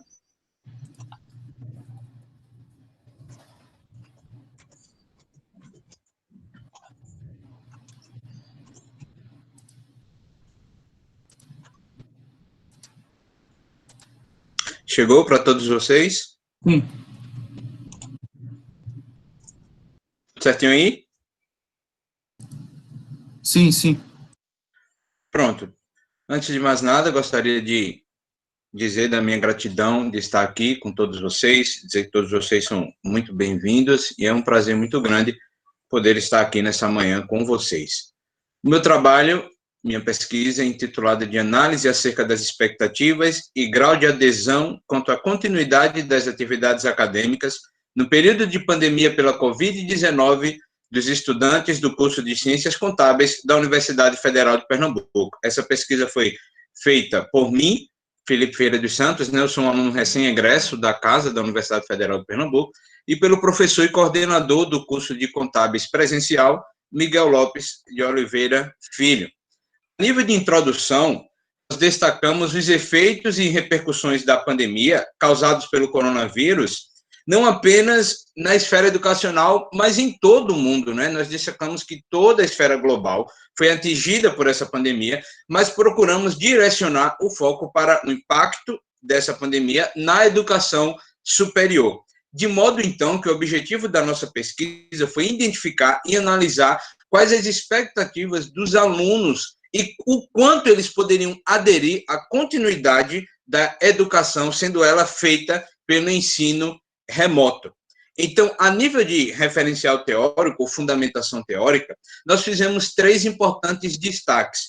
E o primeiro dele foi mostrar o impacto da pandemia causada pela Covid-19 na educação superior, onde lá nós trabalhamos, por exemplo, a suspensão das aulas presenciais exigida pelo MEC. Mostramos que essa suspensão ela foi acontecendo por meio de decretos, onde houve a renovação desses decretos e hoje continua existindo, né, no meio da educação superior, portanto, as aulas continuam suspensas, as aulas presenciais. No segundo momento do nosso referencial teórico, nós tratamos acerca do ensino superior à distância no Brasil e o novo ensino remoto. Nós destacamos a diferença que há entre essas duas coisas. Mostramos que o ensino superior à distância, né, como nós conhecemos o famoso EAD, trata-se de uma modalidade de ensino bem fincada, estruturada, totalmente regulamentada e planejada para este fim, enquanto o ensino remoto trata-se de uma esfera emergencial que visa transportar para os meios tecnológicos aquilo que já é pensado para funcionar de uma maneira presencial. Então, destacamos bem a diferença desses dois momentos para que não haja a mistura do pensamento, porque hoje nós estamos vendo o ensino remoto sendo muito comparado ao ensino à distância e sendo tratado também como modalidade de ensino no Brasil, quando, na verdade, ele não é. Continuamos também, no fim do nosso referencial teórico, trazendo a importância da boa formação para a profissão contábil, ainda que em tempos de pandemia, porque, dada a urgência das coisas continuarem, nós tendemos a querer que a educação ela aconteça de uma maneira aligerada, de uma maneira urgente, de uma maneira que ela seja continuada sem observarmos se, de fato, está sendo mantida a preocupação com a boa formação estudantil e, no nosso caso, com a boa formação contábil dos alunos. Quando nós olhamos para a metodologia do trabalho, segundo Lakatos e Marconi, nós podemos concluir que ela é indutiva, segundo Gil, exploratória, e segundo Paulino, é uma pesquisa também qualitativa. Quando nós olhamos ainda para a metodologia, sendo que agora para as técnicas e procedimentos do nosso trabalho, nós vemos que foi elaborado um questionário semi-estruturado e foi aplicado aos alunos no período de suspensão das aulas presenciais, ou seja, assim que foi anunciada a suspensão das aulas, nós corremos para coletar os dados da nossa pesquisa. É bem verdade que, dado a novidade do tema, nós gostaríamos de ter feito metodologias mais ajustadas, testes estatísticos, mas dado a urgência do tema e a pouca facilidade quanto aos recursos para pesquisar, afinal as coisas estão se desenrolando agora, nós elaboramos então e decidimos por um questionário semi-estruturado aplicado aos alunos. Participaram da pesquisa um total de 368 alunos, o que nós consideramos uma amostra muito bem sólida para a conclusão dos resultados da nossa pesquisa, e esses 368 alunos da graduação de Ciências Contábeis da UFPE foram divididos inicialmente em 3 grupos. O grupo 1, nós analisamos o perfil dos discentes, né? Quem são esses alunos que estão participando da nossa pesquisa. No grupo 2, nós procuramos pesquisar o perfil socioeconômico desses alunos. Será que esses alunos que participaram da pesquisa, eles têm acesso à tecnologia? Ele tem acesso aos materiais? Ele tem acesso a uma boa internet para participar do ensino remoto? E, por fim, no grupo 3, nós buscamos identificar o perfil acadêmico e a expectativa desses alunos quanto à continuidade acadêmica e o ensino remoto. Será que esses alunos acreditam que vão se identificar com o ensino remoto? Será que eles acreditam que seu ensino, o ensino da qualidade superior será mantido, será decaído, será melhorado? Então, foi com esses grupos que nós fomos, então, colher os resultados e analisá-los. E é justamente para a análise de resultado que nós vamos agora. Analisando o grupo 1, nós percebemos que, no aspecto idade, o grupo que mais participou da nossa pesquisa foi o grupo de alunos que compreende entre 21 a 25 anos, totalizando, então, 40,5% da amostra. Nós consideramos esse dado muito importante, porque de 21 a 25 anos está concentrado o maior número de alunos que, de fato, conseguem manter o seu curso regular e ficar no curso. Não é? Os alunos com menor idade, eles tendem a uma troca maior de curso, eles tendem a retardar o seu curso. Quando nós olhamos para esse grupo, esse nicho específico de alunos, há, de fato, um maior cuidado, e não sei se essa é a palavra correta, mas um maior comprometimento com a continuidade e a finalização do seu curso. Então, esse grupo específico foi o que mais participou da nossa pesquisa. Quanto ao sexo, há uma considerável similaridade, né? Podemos dizer aí que ficou praticamente igual a participação, 50,3% foram mulheres e 49,7% homens. A distribuição por período está apresentada na tabela abaixo, um destaque apenas ali no terceiro período, que foi o período que mais participou da nossa pesquisa, os alunos do terceiro período, com 16%. Finalizando a análise de resultado do grupo 1, no grupo 2 nós temos o perfil socioeconômico dos alunos. E aí foi questionado aos alunos se, considerado o momento atual, causado pela pandemia da Covid-19, se as atividades acadêmicas elas forem retomadas de maneira remota, será que você teria condições de participar, de assistir, de compartilhar, de ser ativo num curso neste novo formato? E aí, mais de 75% da nossa amostra afirmou dispor de todos os meios tecnológicos para acompanhar as aulas remotamente. O nosso segundo maior dado, que compôs 17% da nossa amostra, pouco mais de 17%, afirmou que tem como fazer o acompanhamento, mas teria alguma dificuldade nos meios tecnológicos. 3,8% da amostra disse que poderia fazer o acompanhamento, mas teria dificuldade de caráter financeira para adquirir materiais suficientes para conseguir, e aí, dentro desses materiais, não é só os materiais, também a utilização da internet, pacote de dados e tudo mais, para participar ativamente do ensino remoto. 2,2% dos alunos disseram não dispor de condições financeiras para adquirir os recursos tecnológicos, e uma pequena parcela disse não ter nenhuma condição de participar do ensino remoto.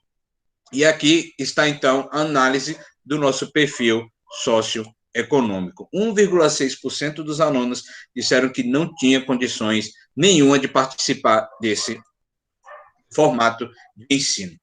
Por fim, a nossa última análise de resultados no grupo 3, que buscou perceber qual é o perfil acadêmico e a expectativa quanto à continuidade acadêmica do ensino remoto, nos trouxe os seguintes resultados.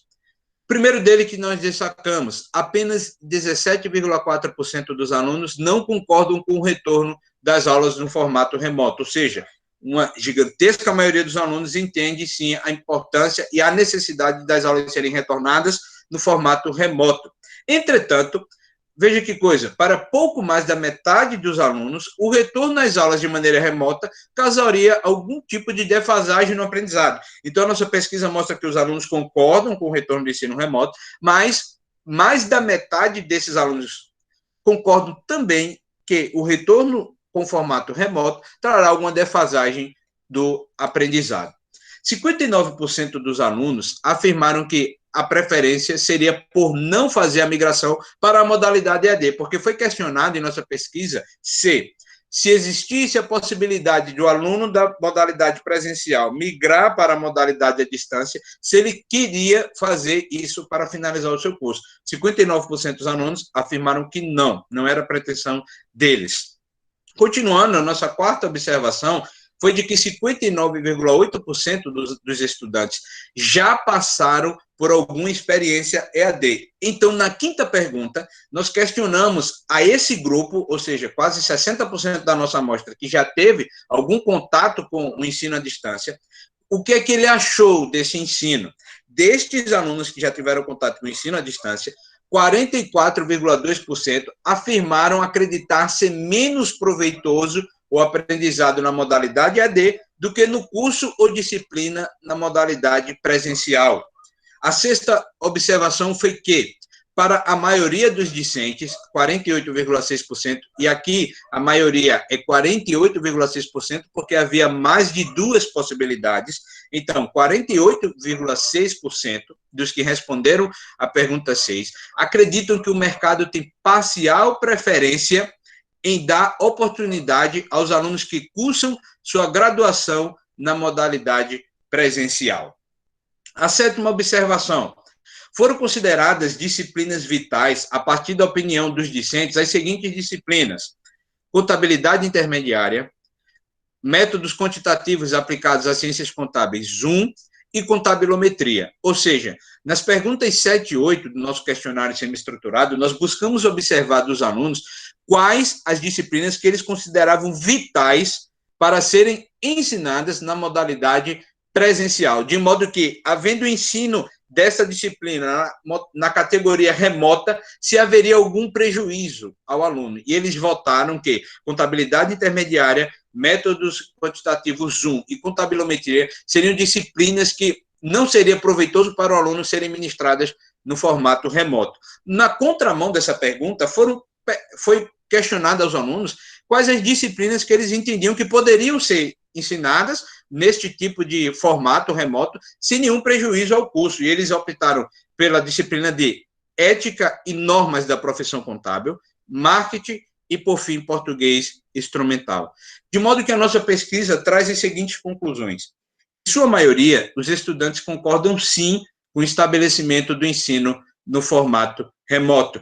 Todavia, apesar da pesquisa defender a implementação das aulas no formato remoto, é necessário que haja uma desatenção àqueles alunos que não têm plena ou parcial condição de assistirem às aulas. Ou seja, esses alunos não podem ficar desassistidos, que são os alunos analisados no grupo 2, no perfil socioeconômico. Precisa haver o retorno, e o ensino remoto é uma possibilidade, mas existem alunos que não têm condições de ter acesso, e esses alunos não podem ser desassistidos. E, por fim, a pesquisa conclui, então, que é imprescindível que o novo formato traga consigo a manutenção da qualidade do ensino que já é ofertado na modalidade presencial no curso de Ciências Contábeis. Afinal, a nossa pesquisa aponta que há uma preocupação dos alunos quanto ao sustento da qualidade do ensino. E essa foi, então, um breve resumo da nossa pesquisa. Está aqui também o meu contato e eu me coloco à disposição dos colegas para perguntas e dúvidas e esclarecimentos. Obrigado, desde já. Parabéns. Professor Luiz Carlos, alguma indagação? Professora Cacilda? Não, por mim não. Professora Cacilda, alguma indagação? Oi, cheguei. Eu estava aqui só cuidando de outra reunião, já que está iniciando, né? Imagino. Muito interessante a pesquisa, né? Parabéns, Felipe, parabéns ao Miguel, né? Por ter abordado essa temática, né? Com relação ao ensino remoto, né? Que hoje tende a se ampliar devido à situação que nós estamos passando, e a comparação, né? E foi bem colocado com os seus conceitos, né? A diferença entre ensino remoto e entre educação à distância, né, que tem se feito realmente essa confusão.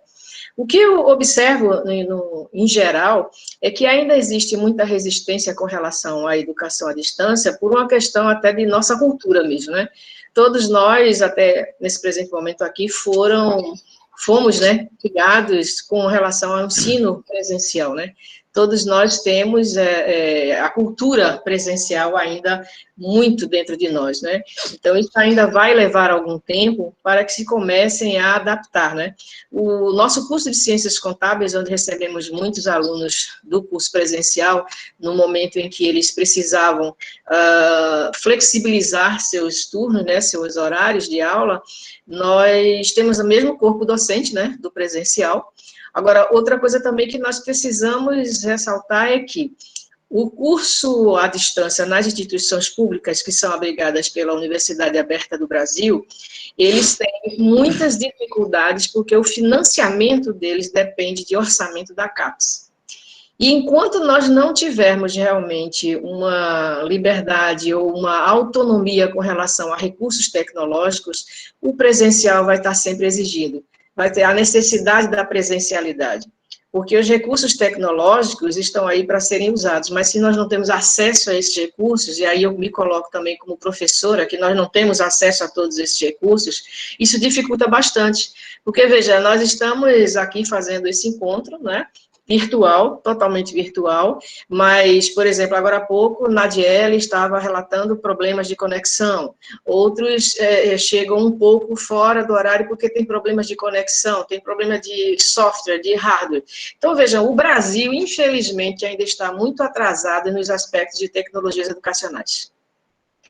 E isso dá uma visão negativa aos cursos à distância, e agora, nesse sentido do ensino remoto. O ensino remoto, eu falava ontem, né, que além da pandemia, está sendo um pandemônio para todos nós nos adaptarmos com novas metodologias, com instrumentos que não conhecemos. Tudo é novidade, tanto para o aluno quanto para o professor. Porque nós vivíamos num mundo paralelo, o analógico e digital. Os cursos presenciais não se atentavam ao uso de tecnologias, então, se nós já estivéssemos tendo condições, tanto aluno quanto professor, de uso de tecnologias e de metodologias ativas, além das tecnologias, hoje não estaríamos sofrendo tanto com essa adaptação. Né? A educação à distância, o uso de tecnologias, gente, já vai para mais de 2 séculos no mundo. E nós estamos hoje discutindo videoaula e transmissão via web. Gente, eu estaria muito feliz se eu pudesse já hoje, porque já existe, continuar dando aula para os meus alunos do presencial como um holograma.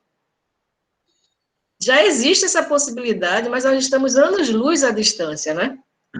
Então, essas questões de a qualidade, a falta de confiança, digamos assim, né, na qualidade, sabendo que é o mesmo docente, que é a mesma instituição, dá esse diferencial por isso. por conta da questão orçamentária, que ela não faz parte do orçamento dos cursos presenciais, ela depende de uma parcela do orçamento da CAPES, no caso desses financiamentos, e também por conta da nossa cultura presencial. Então, enquanto eu não tiver à mão os recursos tecnológicos que me fazem aproximar mais de vocês, eu vou ter sempre um receio de que deixa eu ficar no meu presencial. Só que agora chegou aí a pandemia, né? Que obrigou todos a utilizarem esses recursos. E aí o mundo paralelo presencial com o digital tende a se encontrar. Então, creio eu que em breve, né, um futuro bem breve, né, essas opiniões vão mudar um pouco, né, de aspecto, e seria muito interessante, Felipe e Miguel, se essa pesquisa fosse replicada daqui a alguns anos, né, porque também eu não acredito que o ensino remoto vá sair de cena quando nós tivermos uma vacina, quando estiver todo mundo seguro, quando a gente não precisar mais sair na rua de máscara. Então, mas eu acredito que o ensino remoto, ele não vai sair de cena. Ele vai continuar, ele vai permanecer em paralelo com o presencial também não vai ser eliminado, mas cada vez mais vamos tendo mais confiança na alternativa de atingir mais pessoas, de levar o ensino de qualidade, desde que nos dê condições de qualidade, para que a gente possa realmente democratizar o ensino superior. Eu viajo muito pelo interior com o nosso curso à distância, então eu verifico, é o outro mundo. Quando eu vou, por exemplo, eu digo muito que eu vou à Afrânio, porque eu acho que é a última fronteira. Fica pertinho daí, né, Álvaro? A Afrânio fica pertinho do Piauí. Eu vou muito à Afrânio para atender nossos alunos à distância. Eu vou muito a Tabira, eu vou a cidades de interior, onde, nossa, eu fico chocada ao ver a cidade, ficar todo mundo assim, virando a cabeça quando vê um carro da UFPE chegando lá. Então, a nossa presença nas cidades de interior, alcançando essas pessoas que não podem vir à capital para ter um ensino de qualidade, ainda precisa ser muito melhorada. Mas isso depende muito de financiamento, depende muito da vontade, né, na verdade, do governo, que nos financia, né? Nós somos uma instituição pública federal, para que a gente possa realmente ter a mesma qualidade, que é o mínimo que a gente exige, é o mínimo de qualidade do presencial. Então, se nós despontamos como a primeira universidade, né, a melhor universidade do Nordeste, isso tem que ser ampliado. Isso tem que ser ampliado, seja à distância, seja presencial. Porque não é a modalidade que vai indicar a qualidade. Mas eu entendo muito bem essa suspeita, né, de que os cursos à distância não têm a mesma qualificação dos cursos presenciais. É porque realmente falta muito melhorar. Assim. Parabéns, Felipe. Transmito meus parabéns a Miguel, caso ele não esteja aqui presente. Mais um excelente trabalho. E vamos seguir em frente, vamos replicar essa pesquisa aí, passo a passo, aguardando o que é que vem por aí, tá? Parabéns. Pode deixar. Obrigado. Parabéns, Felipe. Foi a mesma impressão que eu tive da professora. É um trabalho bem robusto em relação à quantidade de alunos, né? Por exemplo, aqui na Universidade Federal, a gente tem em torno de 400 alunos ativos, mais ou menos. Se você pegar aí 8 blocos, em média 50 alunos, você está tendo mais ou menos isso. Então, você teve com 368, é uma boa. É até interessante depois tu acrescentar, porque isso é fácil achar no SIGA da UFPE, dentro do curso de Ciências Contábeis, quantos alunos são ativos, para você ter uma ideia de percentual. Álvaro, eu já tenho ideia disso. Nós temos, em média, de 800 a 900 alunos ativos no curso de Ciências Contábeis.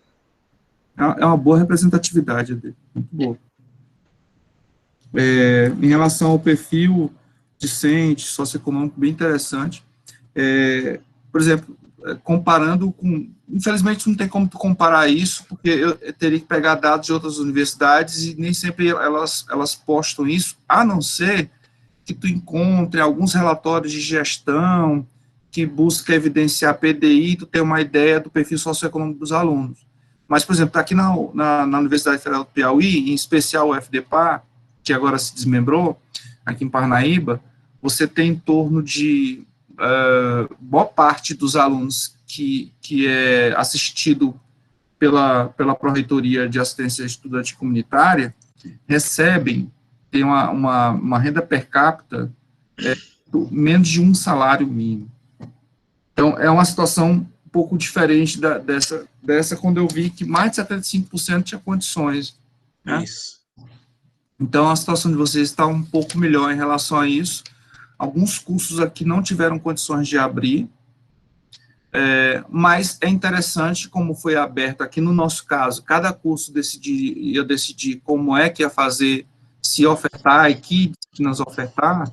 É interessante sempre essa base, foi feita uma pesquisa, salvo engano, pela coordenação, não me lembro do resultado, mas justamente esse trabalho que você teve é um trabalho que dá um suporte absurdo, interessante para a coordenação do curso, mas também vai servir, como a professora bem colocou, para pesquisas futuras fazer uma comparação, porque é um trabalho que nasceu no meio da pandemia, né? E uma situação totalmente atípica que a gente tinha desde o tempo da febre espanhola, da gripe espanhola. Então, é só interessante tu sempre fundamentar por que tu tá pegando isso, pegando de algum trabalho, de alguma forma tu consiga fazer uma comparação, porque teus resultados você consegue colocar muito bem, mas faltou aquela comparaçãozinha. Então, seria interessante tu pegar alguns estudos anteriores que falam sobre perfil econômico, que fala sobre o perfil do discente em relação à quantidade de pessoas, a idade, a faixa etária, como você bem colocou, a questão dessa faixa etária. Essa tua sensação de entre 21 a 25 anos é a sensação que fica, é interessante que tu fundamente isso, né? Que tu coloque bem a divisão de blocos, onde eles se concentram mais. Normalmente, o pessoal do primeiro bloco, se tiver alguma pesquisa que fala sobre isso, o pessoal do primeiro bloco, não era bem isso que eu queria, né? Aí, ou então o pessoal que fica enrolando o curso, tem uns que ficam fazendo mestrado, doutorado na graduação, passa fazendo o curso. Então, é interessante esse tipo de comparação, mas o trabalho está muito bom e parabéns, viu? Obrigado. Agora a gente pode continuar, Eugênio? Pode continuar, Álvaro. Agora a gente vai, a Thaís Azolini Piva, José Augusto Veiga da Costa Marques e Marcelo Álvaro da Silva Macedo estão presentes? Thaís, presente. Oi, Thaís. Fazer a apresentação do artigo intitulado Relação entre o nível de evidenciação contábil dos clubes brasileiros de futebol e os desempenhos financeiros e esportivos. Exato, deixa eu só compartilhar a tela. Eu vou só desligar a minha câmera rapidamente enquanto eu apresento, porque estava bem estável a minha conexão para não travar enquanto a gente estiver apresentando. Só um minutinho.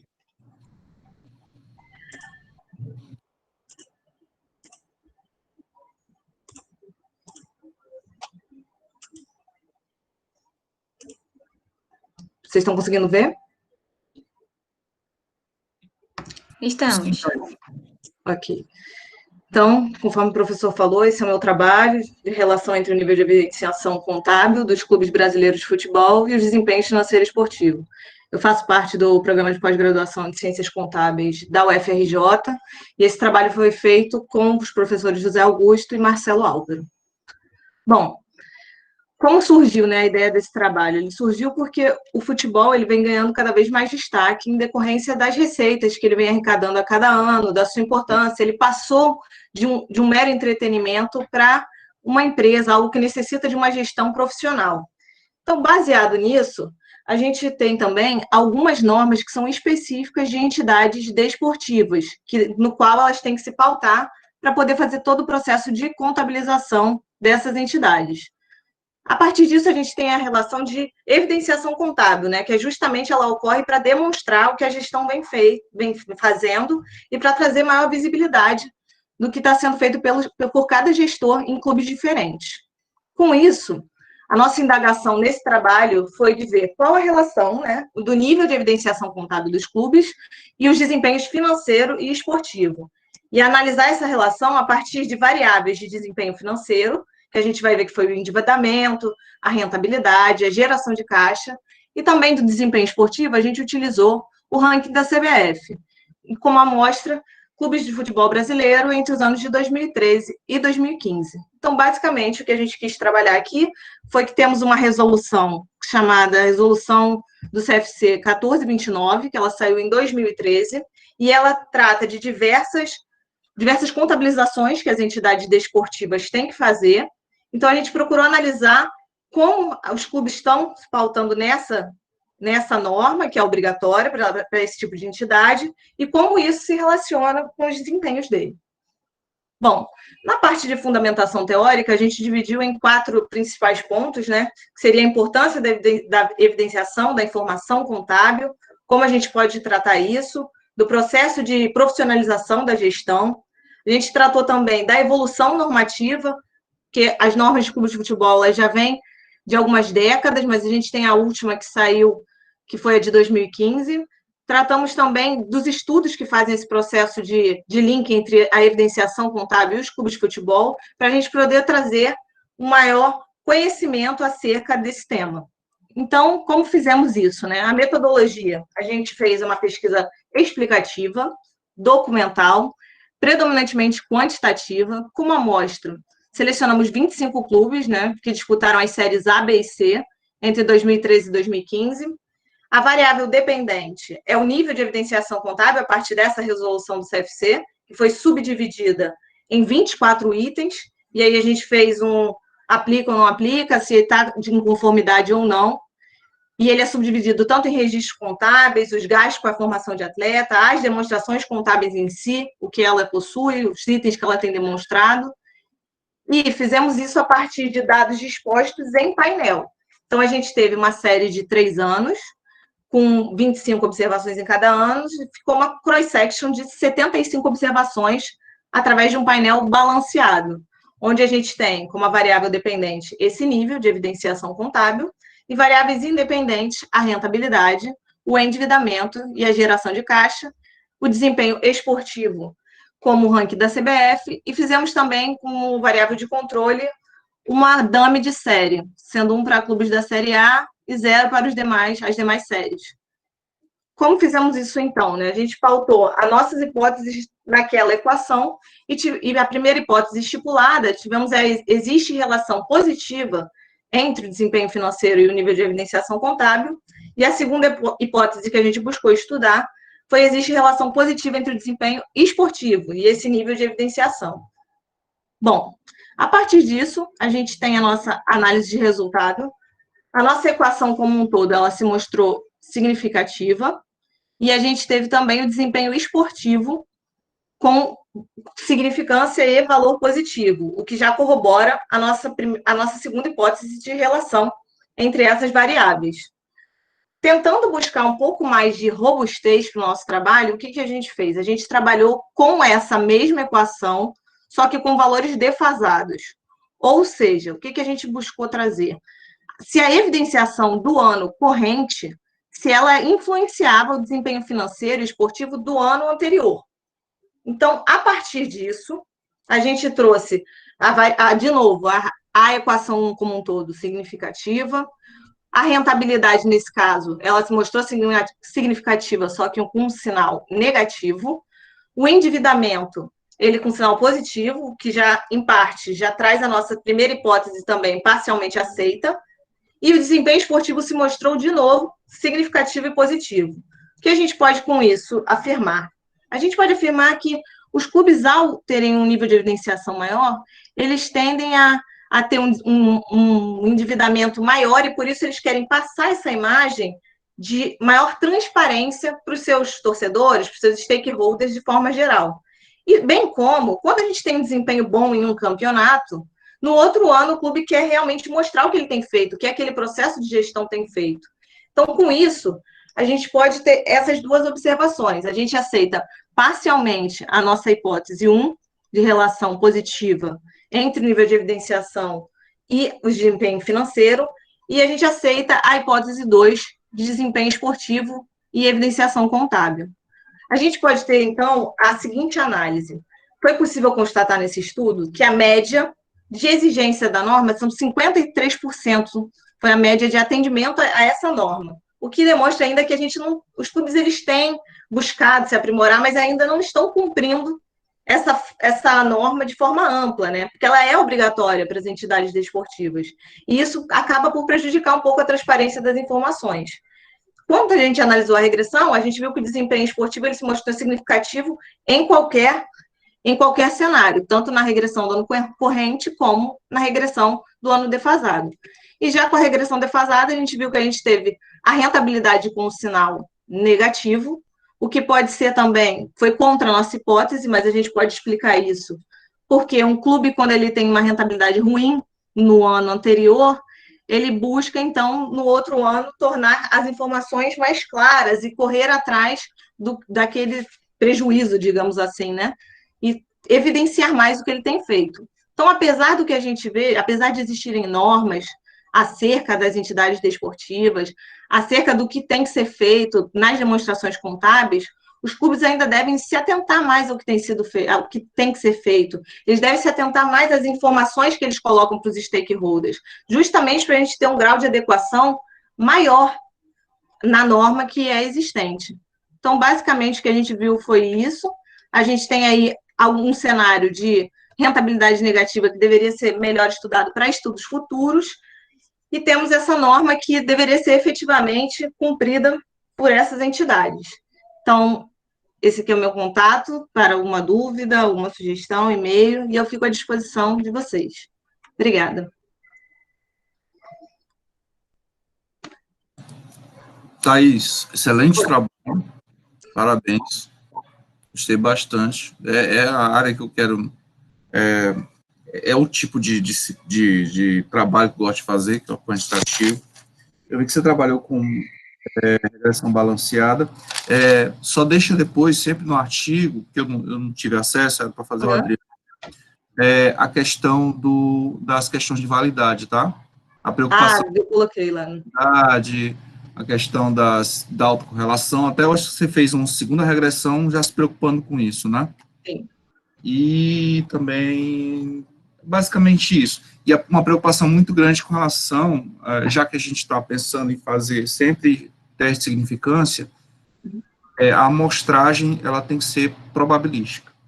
Se a gente vai ter problema em pegar ainda que uma situação bem representativa, a tua amostra não sendo probabilística, você vai ter problema de fazer uma inferência. Mas isso aí é uma situação que a gente tem visto repetitiva nos trabalhos e não tem essa preocupação de demonstrar. Então, mas seria interessante você já demonstrar essa preocupação. Ok. Tá? Bom, professores, professor Luiz, professora Cacilda, alguém gostaria de fazer alguma sugestão, comentário?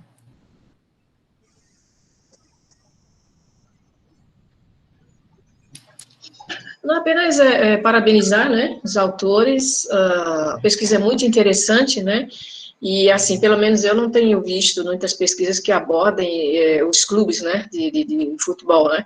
Eu acho que no imaginário das pessoas, né, ficam sempre, nossa, a contabilidade de clubes de futebol deve ser uma coisa muito interessante, né, porque a gente vê aí né, os estádios repletos, né, de pessoas, né, que pagam para assistir.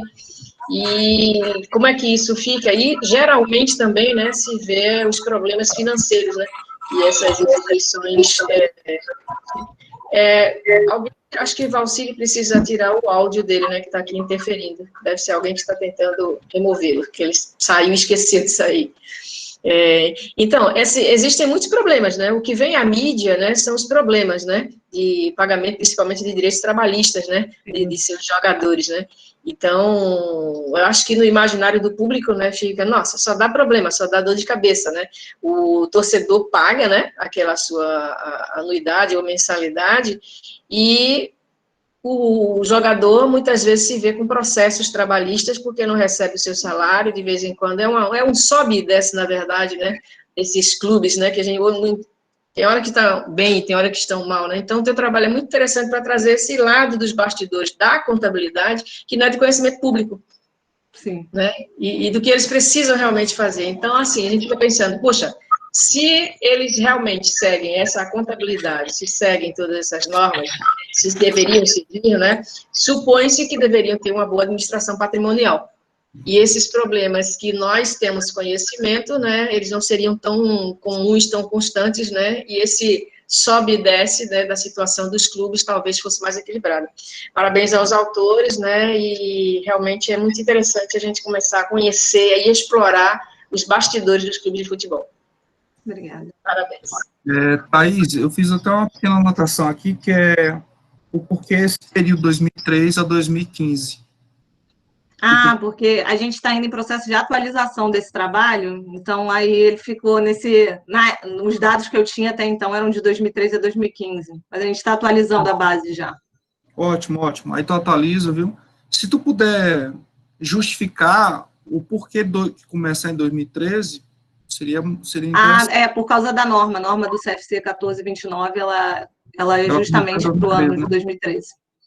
Eu vi uma atualização da Lei Pelé, mas acho que não tem muito a ver, não, né? Que é a lei que fala sobre os desportos, sobre os estatutos gerais, normas gerais de desporto, que agora foi modificada em relação à medida provisória, que dá a questão do mandante, né? De poder negociar. Sim. Ok. Mas era só isso mesmo, é a preocupação em relação ao período. Isso explica bem a questão das hipóteses, documental. Perfeito. Tranquilo. Então, parabéns aí à apresentação, ao trabalho de vocês. Na parte seu, né? Os outros são professores, os professores só botaram o nome, fizeram orientação. Brincadeira. Então, Eugênio, ficou aqui à disposição. Muito obrigada, professor Álvaro, pelas contribuições. Professora Cacilda, muito obrigada a todos que estão presentes. A gente parabéns, Thaís, pela apresentação do trabalho. E gostaríamos de informar que hoje à tarde, né, tem mais congresso. Teremos a apresentação, né, dos melhores avaliadores e dos melhores trabalhos também. Então, participem junto conosco. E se os professores presentes quiserem dar mais alguma contribuição, professor Cacilda, nós também estamos com o nosso organizador, professor Fernando Gentil, que está aqui conosco também. Ô, professor Fernando, um abraço. Fique à vontade. Fique à vontade para contribuir conosco. A professora Cristiane também está presente.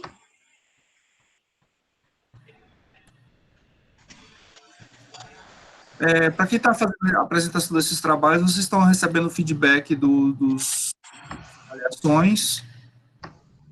Você recebeu, Thaís? Eles têm como ver esse feedback, Eugênio? Não feedback do que eu estou fazendo hoje, ou do mediador. Dos avaliadores. Dos avaliadores, Sim. Receberam, sim, né? Sim. Então, por enquanto, é só isso, pessoal. Os professores desejam falar alguma coisa? Bem, eu estou vendo aqui no chat, né, muito obrigada, estão fazendo bastante a divulgação do nosso encontro nacional, né, de professores e coordenadores. Conto com a presença de vocês, vai ser um momento também muito rico, né, de troca de ideias, e a nossa pesquisa ainda está lá em aberto, ainda dá tempo de vocês se colocarem lá. Muito bem, Cristiane, já fez sua inscrição, obrigada. E a pesquisa, né, a pesquisa está lá também em aberto para nós identificarmos aí os sentimentos, né, de nossos docentes com relação a esse período tão desafiador. Muito obrigada, tá, principalmente pelo convite, e mais uma vez parabéns pela organização do evento. Muito obrigada, professora, é uma honra a sua presença aqui hoje. A honra é minha, pode acreditar, viu? Fico muito feliz de ver você aí já atuando no congresso, e é sempre muito gratificante nós vemos nossos egressos, né, da graduação atuando de forma tão profissional. Parabéns. Obrigada. Parabéns, Eugênio. Parabéns, Álvaro. Muito obrigada pela contribuição. Parabéns a todos. E nos encontramos hoje à tarde. Até mais tarde, pessoal. Muito bom vê-los aqui, tá? Até a próxima. Fiquem com Deus. Tchau, tchau. Saúde a todos.